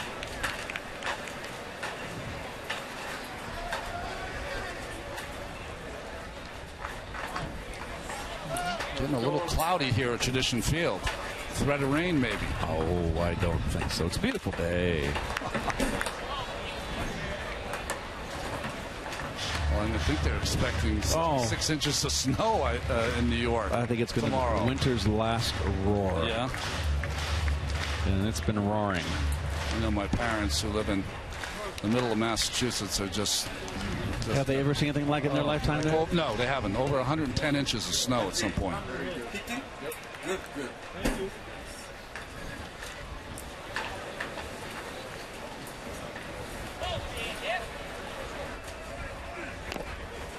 Breaking ball in the dirt taken by Allen. When are we getting Gary back? I think Gary's coming back next Tuesday. He's got commitments for some basketball stuff right now. Well, you know he wasn't going to be doing the Sunday's game. Well, you folks, our next broadcast on SNY Sunday, it's going to be against the New York. I think we got one tomorrow too. We do? Yeah. Oh, that's right. I got to work that too. You got to work. Yes. You know what? Thanks. I'd be terrible if I didn't show up. Exactly. I'd have been in trouble. Let's push up another run. Lead by 3 here at the end of 6.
Some changes for the Mets. Behind the plate is Kevin Plawecki now. In left field, Michael Conforto. Center field, Brandon Nimmo. And, of course, Cesar Puello, who came in to run for Curtis Granderson, goes out to right.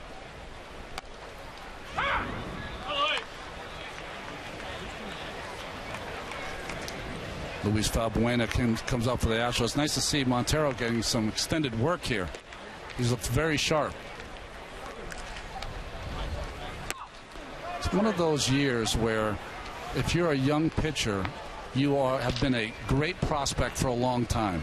But now you have to start showing it, because then they'll come off you a little bit as Harris warms up for the Astros. You can go from prospect to suspect in one spring training. Ball pulled foul by Valbuena. That is a perfect term, too, baseball term.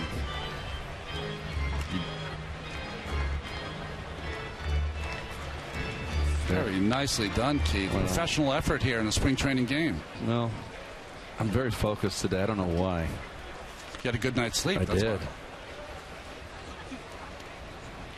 Off day for the Mets yesterday. We were talking about they had guys who played some golf, went to the beach. If you have young children, a lot of them go to Disney World on the day off. Yeah, you got to do that. Yep. You got to take one for the Gipper there. I guess no Father of the Year awards for you. Oh, gosh. Get an off day. I had to drag Melissa and Mary out there, and Jesse is like getting exhausted.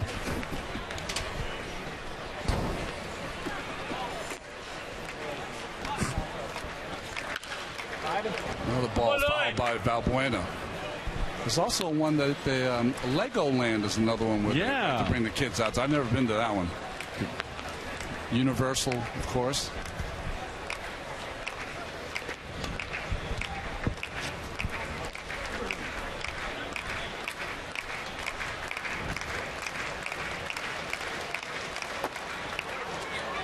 Breaking ball down and in, and Valbuena is saying that it hit him in the toe. Oh, come on. You want to swing the bat spring training. Let's go. Full plate umpire Sean Barber saying, no Cleon Jones here. Stay in the batter's box. Huh?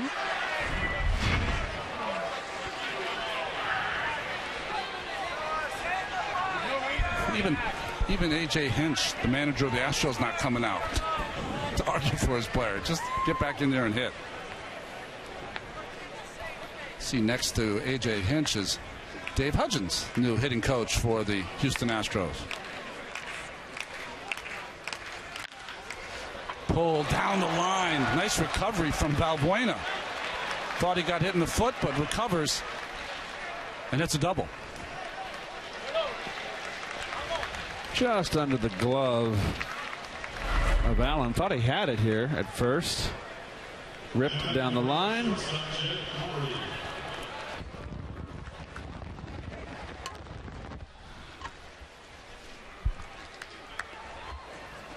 Boy, that ball under the glove.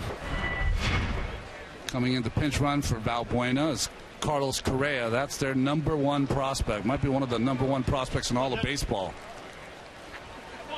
This young man from Puerto Rico, they think that at some point he could be the next Cal Ripken or Alex Rodriguez. That's the kind of talent they think he has. Jed Lowry takes a strike. He was off to a blistering start last year in A-ball, was Carlos Correa, until he broke his leg.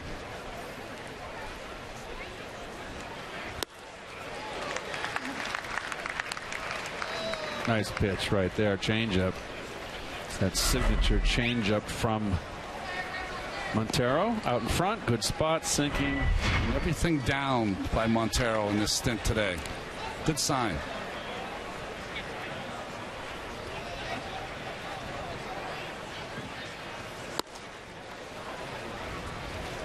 Throwing hard too, Montero. 94 miles an hour. That's the one thing that when he came up with the Mets, he would touch that occasionally, but it was mostly in the 90 range, 90 to 91.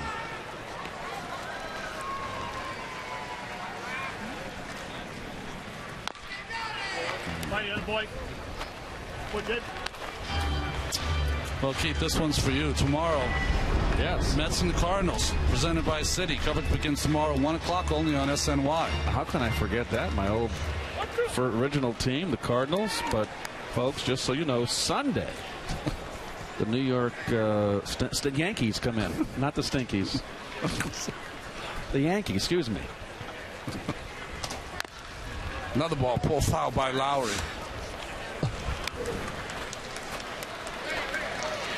Well, that'll fill this place, I'm sure. I had never heard that term before, of course, from when I came over. Ed Lynch, of course. I didn't think you'd share it, but Eddie Lynch taught you that one. Eddie Lynch.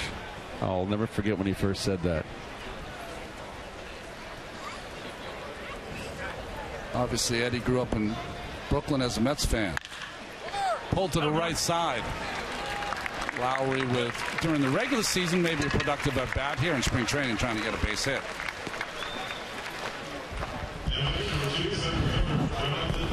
Do you work on that, Keith, as a hitter? What? Would you work on a guy on second, making sure you pull the baseball? No, not early. No, yeah. Not early. I'm left-hand hitter. It was easy to get a guy over. I knew how to get him over. I didn't need to work on it. But there are some that do. And you know, ironically, and you know this as a pitcher, because we've talked about this, the easiest pitch to get a runner over on was a ball away. That's right. Ball away and soft. Didn't matter. Yeah. The one inside is the tough one. That's when you can't inside out it. You inside out it, you're going to hit a little flying duck over there to left field. Wounded duck.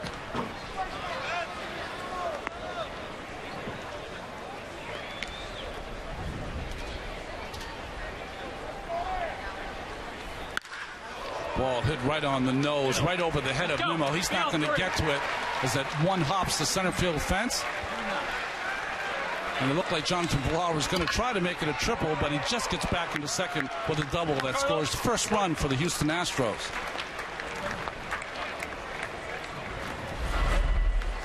Well, this ball scalded.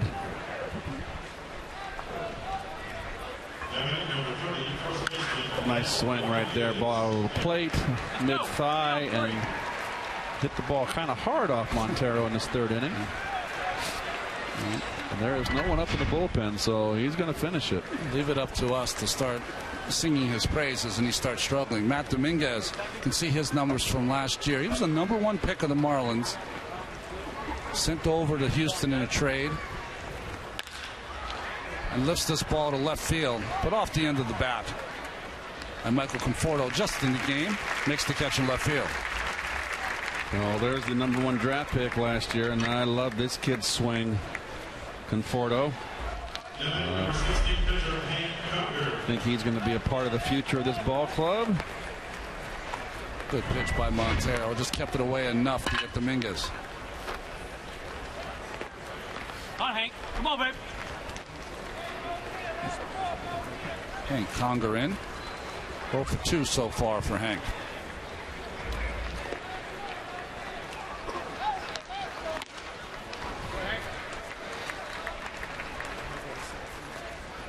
Hank Conger was one of those guys drafted. They thought he was going to be a great offensive catcher. He's ended up being better defensively and has never really hit at the big league level.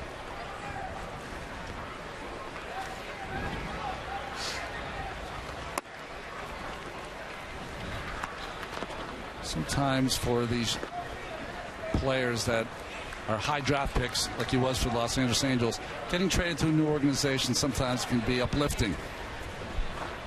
Get away from that heat of being the #1 pick that never delivers. The change up there by Montero, keeping that change up away. There's always been a lot of late bloomers in this game. And you're right, Ronnie, when you come up with the minor leagues and the things that are expected from you at a high draft pick, it puts a little extra added pressure on you, and sometimes you need a fresh start. Fastball away, dents the outside corner as Montero gives up a run but gets out of the 7th inning. Mets still leading 3-1.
Josh Fields stays in the game for the Houston Astros as he faces Ruben Tejada.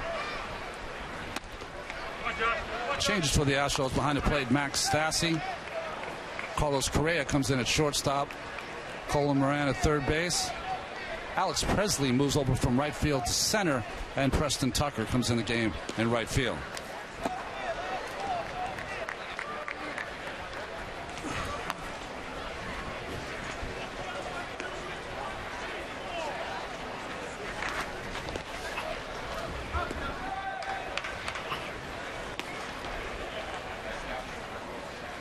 Folks, those changes, when they happen, our director Bill Webb always signals how you're going to go around and announce the new changes that have come in. Tejada fouls this one away. And because I've just started this, my first couple of games, Bill just said, forget it. We don't even need the changes. Well, see Corey Mazzoni from the right side and Sean Gilmartin from the left side. Well, what's interesting, Bill tries to keep it simple because he thinks he's smarter than us. So if there's changes in the game, multiple changes, Bill always goes like the number. The catcher's 2. He'll be the first one. Well, he always kind of does that, but he does the shortstop before the third baseman, so he goes 2-6-5 instead of 2-5-6. So he's not that smart.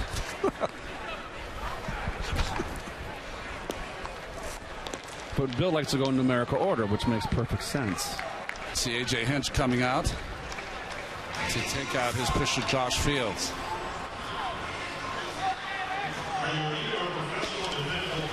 Coming in, who's warming up for the Astros, will be Harris. The Mets still lead 3-1.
Nice. Curveball hammered by Reynolds to the right side.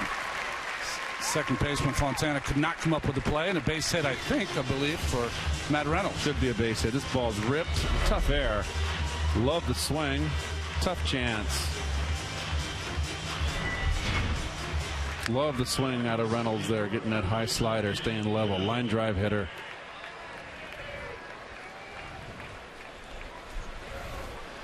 Danny Munoz, his third at bat. Let's try to get that run back that they gave up in the top of the 7th.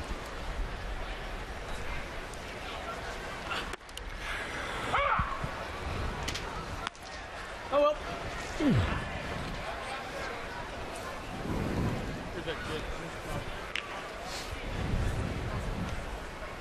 Reynolds not a base stealer at first base.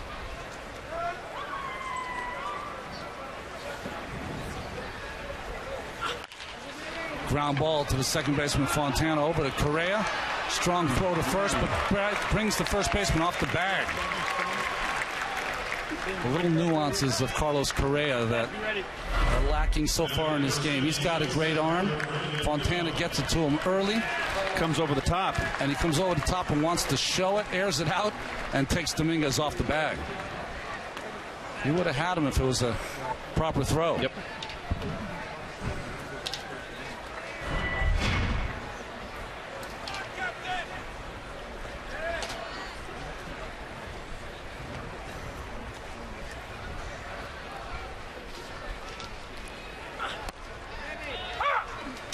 The time now to check in around the majors presented by Citi. Good job by Jonathan Neese and Gio Gonzalez. Gio, the 5th starter for the Washington Nationals. And Johnny Gomes. We're going to have to get a scorecard when we go to Atlanta to do the games. It's a whole new team down there in Atlanta. And, of course, the Mets are going to open up in Washington this year. 3-game series. Monday the 6th of April. Brandon Nimmo into the game. You see his numbers in Double-A. He has changed his entire body. When he first was drafted, he was a lanky, skinny kid, and he's gotten much stronger.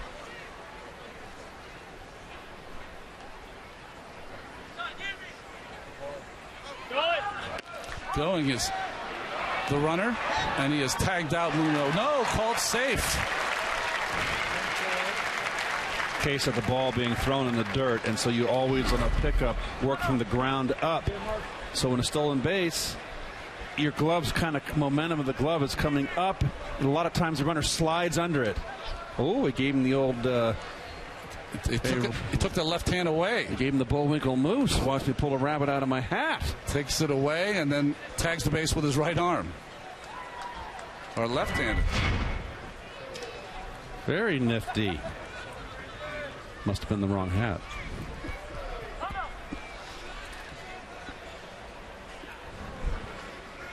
Nimmo trying to pick up a run here with 2 outs.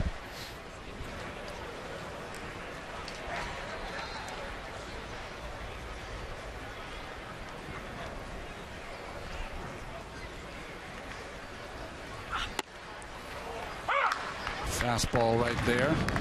Nimmo has been outstanding so far with his on-base percentage down in the minor leagues. They think that his power is just going to get better each and every year.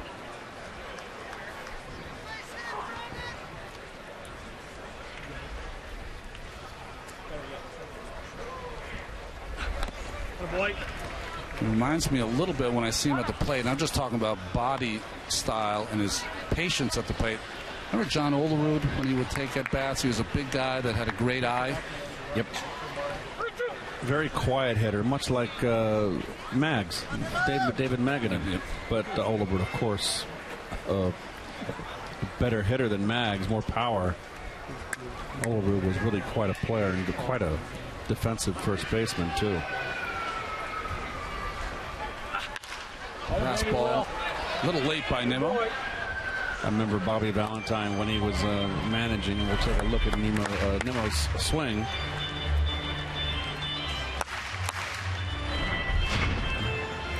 I don't know what to say about that.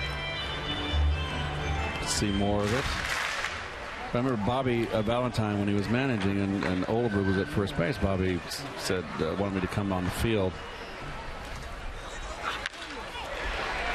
Ball lined into shortstop's glove, Carlos Correa. Ball jammed Nimmo a little bit for the 3rd out. And that's still leading 3-1.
York Mets baseball on SNY is brought to you by Baha Mar, the Bahamian Riviera, by Toyota. Toyota's One for Everyone sales event is going on now. Toyota, let's go places. And by Citi, proud sponsor of the New York Mets. Well, it's interesting to see Rafael Montero out there for, he's already pitched 3 1/3 innings, being pushed here, and you've got to, because if you sustain an injury to anyone on your starting staff, he'd probably be the first call-up. He faces Alex Presley here in the top of the 8th.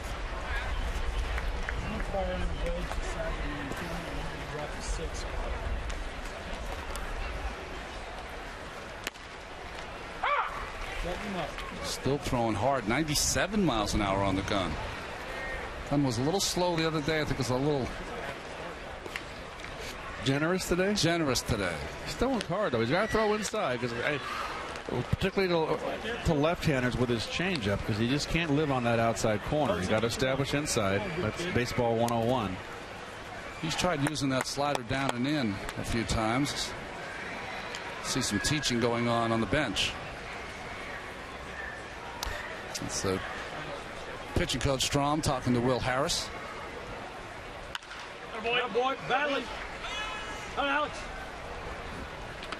Baseball chatter. You love to hear it, right? Battle him. Stay in there, kid. Stoffel up for the Astros.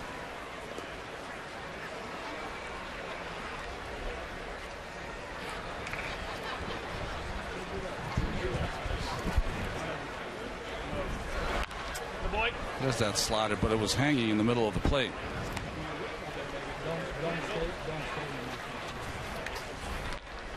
To count when you're a young pitcher, you have to remember that you've worked hard. As Dave Hudgens, you've worked hard to get above in that count. Make the hitters chase the ball off the plate. You don't have to throw a strike when you get it ahead. Another breaking ball, but hit foul by Presley.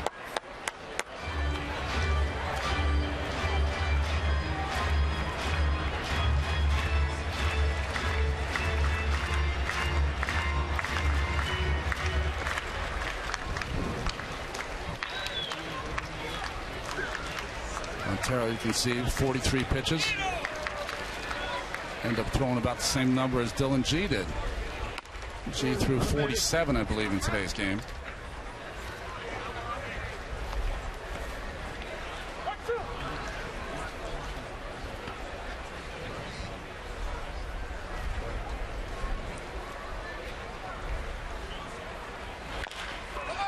Grounded to the right side. Brendan Allen's been very busy at first base this afternoon. Of course, the first out in the top of the 8th. Let's throw it down to Alexa Gatt.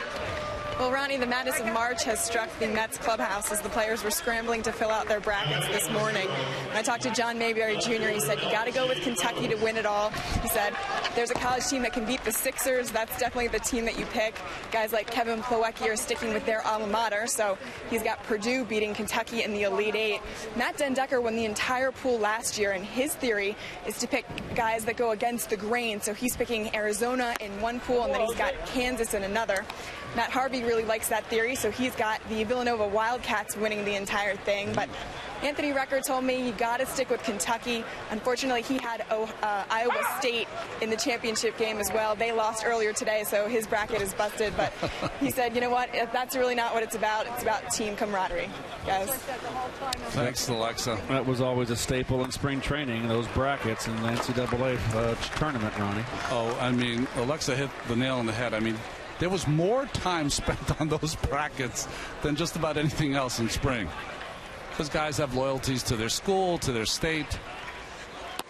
So Iowa State coming off the big upset to win the pack, the Big 8 or Big 12, I guess it's called now. They upset Kansas and couldn't come down from that high and get beat in the first round. Well, that happens all the time, doesn't it? Yep.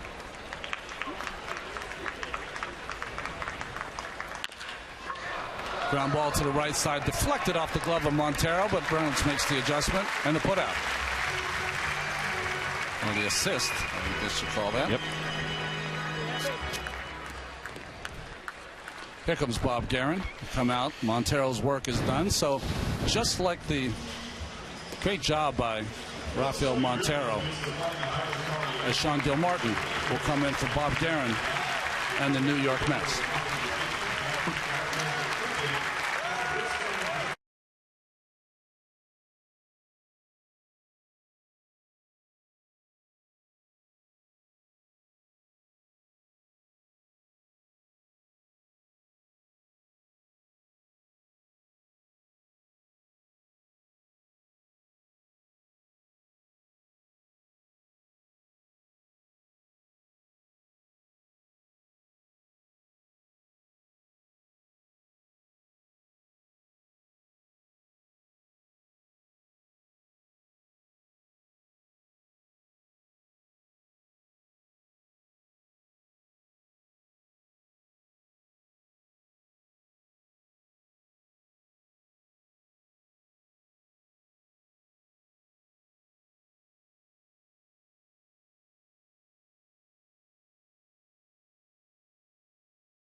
Sean Gilmartin in the pitch for the Mets. He was a #1 pick, 28th overall by the Atlanta Braves, but then selected by the Mets in the Rule 5 draft in December.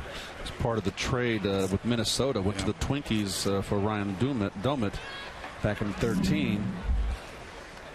Big outing here for Gilmartin. Off the end of the bat. Nice pick by Munoz, and one hop to Brandon Allen, who can't come up with the play.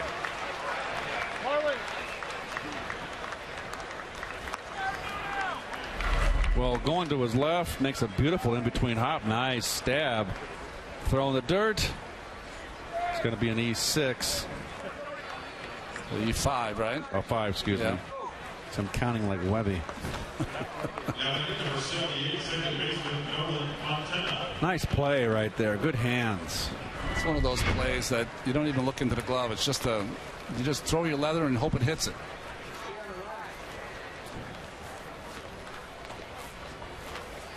Nolan Fontana in the game. Took over for Altuve earlier in the game. Well, Gilmartin's one of those guys that throws right over the top, Ronnie. Hello.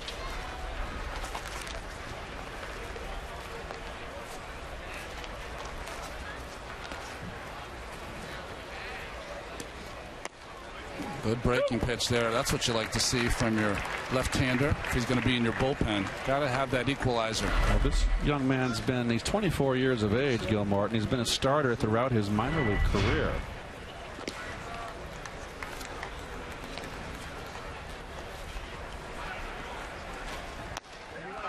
Nice breaking ball. 2 in a row for Sean Gilmartin as he retires Fontana on the strikeout. Mets still hold a 3-1 lead.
Astros. Colorful glove of Andrew Applin.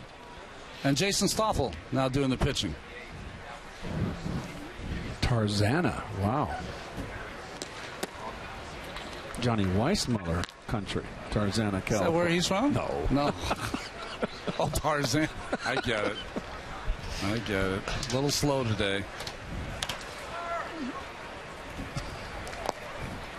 Johnny Weissmuller. Carlos. That's Carlos Torres up. Nice job by Montero. He went 3 2/3. Dylan G went 3 2/3, and Leathersich got an out.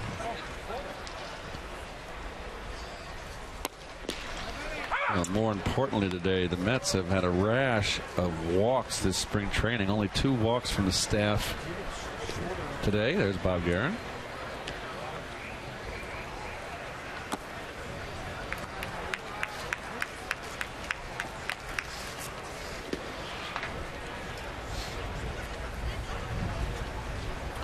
See a lot of these pitchers for the Astros. You wonder if it's worked on in the minor league camps, but a lot of their pitchers look the same. Straight over the top. Fastball, curveball.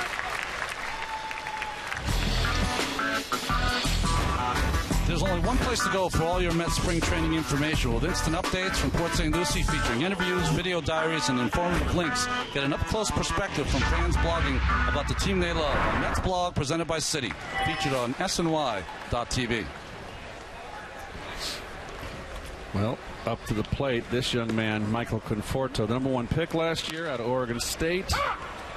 And I like this young man's swing. I think he's got a chance to be a really good one.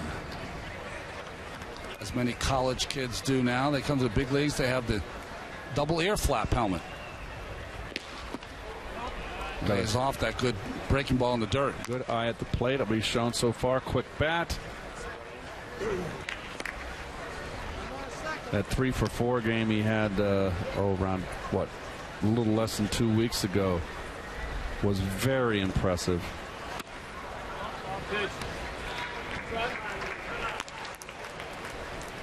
Hard to teach that ability to have a grasp of the strike zone. Conforto has it.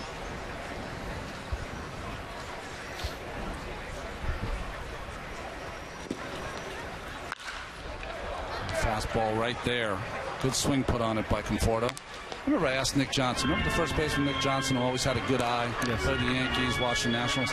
I asked him once, I said, did you work on having a good eye at the plate? He said, I've had a good eye on the plate since I was 6 years old. I was taught by my father. I always had a good eye. So we were encouraged to ask if it was a ball or strike. Puello running again. This ball right to Correa. Keeps it in front of him. Only can get one out. Conforto at first base. Well, the ball ripped, and with the runner running, it took away the base hit. Unfortunate. That's a good AB hit right on the screws. Good job by the youngster Correa to keep that ball in front of him. Tough little hop. Getting back to learning how to have a good eye at the plate. My father, through my brother and I, BP throughout our youth. And he would always tell us where the pitch was. It was high, it was low, outside corner, inside corner. And we would ask him if it was close, and that's how you develop a good eye. That ball bounced, only thrown about 50 feet there. The Stassi. Puello comes running around third, like threatening to score, but he'll stay there. Keith, I've never asked you this question. I don't know why. As we see the pitch here, it doesn't even get close to the plate. Just spiked by Stoffel. He got on top of it good, though. Was your dad right-handed or left-handed throwing? Left-handed throwing. That's why I hit lefties good. My brother was left-handed, so if we threw to each other, when my dad got older and we playing on major league distance in high school, sometimes Juan couldn't get that arm working, and we'd have to throw to each other. Infield in here for the Astros. Plawecki trying to pick up an insurance run. It's going to be interesting to watch Plawecki here. He's a guy that does not strike out a lot, did not in college, hasn't in the minor leagues. And putting the ball in play is the key here.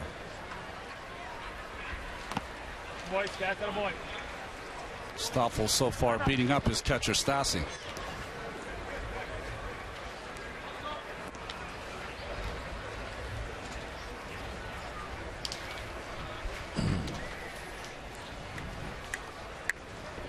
Another youngster here, Plawecki from Purdue, that I've been chatting up big time this spring. I like what I see. But that one jams him. Correa corrals it and makes the play at first base for the second out. The first free shirt Friday this season is on April 17th and features Matt Harvey. To celebrate, the Mets are offering a 3 for $33 package, which gets you 3 tickets to the game for $33, along with $15 credit off food and beverage. All fans will receive a special Matt Harvey t-shirt presented by Old Dominion Freight Line. For tickets, visit Mets.com/Harvey.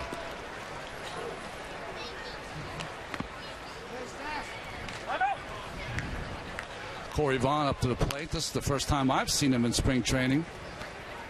His dad was Greg Vaughn, who hit over 50 home runs once for the San Diego Padres.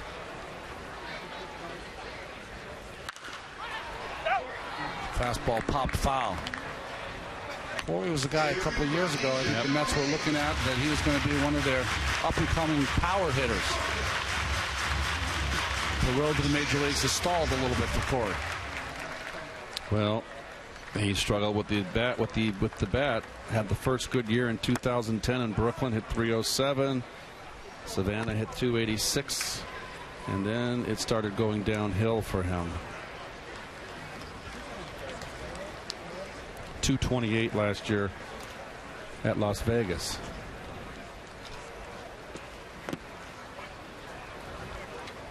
And the ball blocked by the Astros catcher.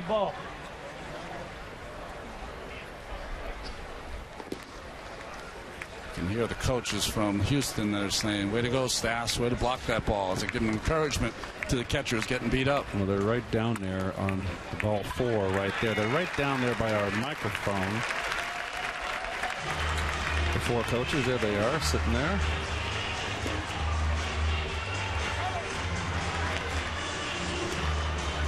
Brandon Allen.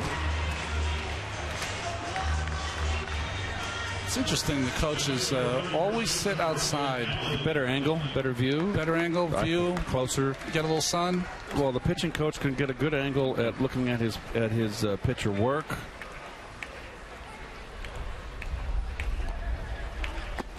During the season, of course, you have to stay in the dugout.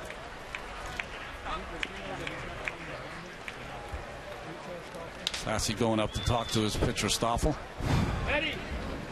Stoffel likes his breaking ball. He also likes the dirt. He's chewing up a few balls. There was a time when you would throw a ball in the dirt, you'd get it right back, but they take everything out of play now. Well, Bill Robinson was the first coach I ever had that told me, hey, whenever the ball's in the dirt, it's getting scuffed, Keith, ask for a new ball. So that was the first time I ever kind of heard of that. I said, no, that makes sense. Corey Vaughn takes off, not held, and no play on.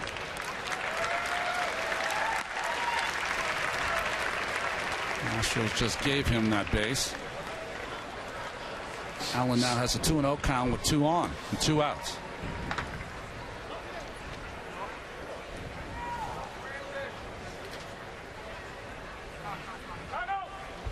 It's interesting when you see these young pitchers come in the games. You see a guy like Stoffel, when we take a shot at him, the guys that have been around a while, placid demeanor. The guys that are young and just in there, they got that deer in the headlights look. I know because I've been there. 2-0 curveball there. The reason with the base being open, it's going to pitch tough to Brandon Allen. I'd let him swing 3-0.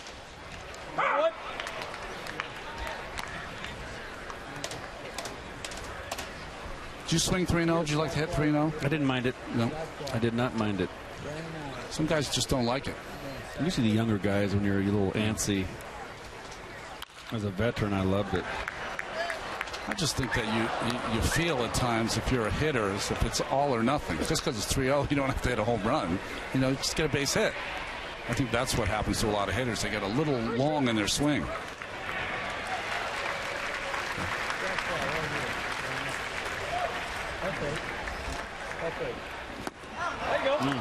There's a good breaking ball there by Stoffel as he retires Allen and gets out of the inning without giving up a run. 3-1 Mets.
Well, troubled year in Syracuse. We love the upsets, March Madness and UConn Women Tournament Review. I'll be coming up on Geico Sports Night tonight, starting at 10:30 p.m. only on SNY.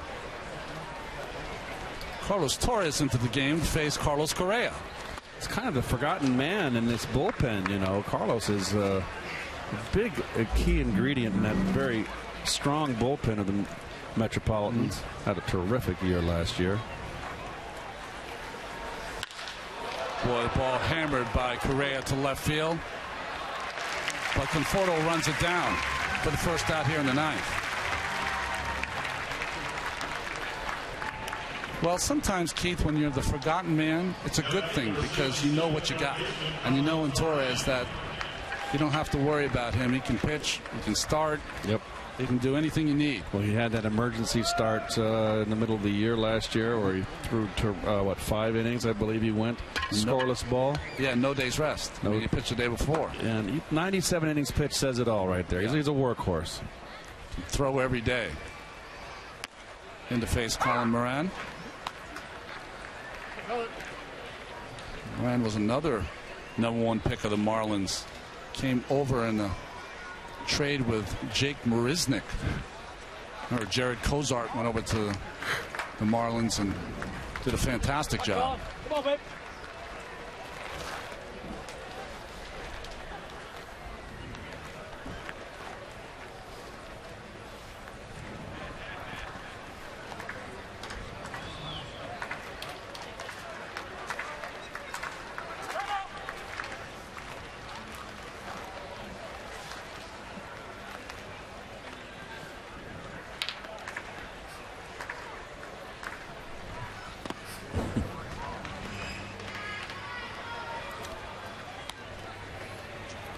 That's Rafael Montero getting some running in.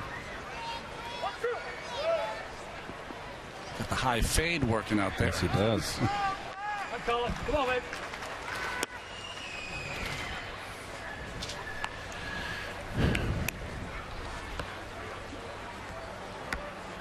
Well, it's that natural cutting action on his fastball that has changed the career of Carlos Torres. That one back door for the strikeout of Moran.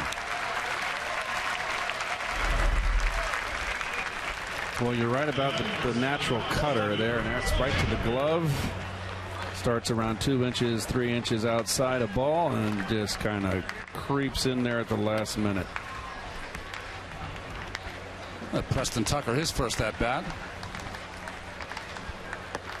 It's a behemoth of a young man.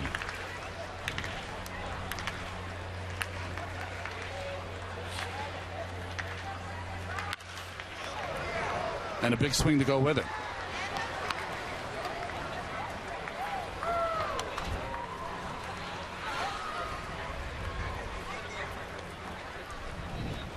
Starting to get a little bit overcast here.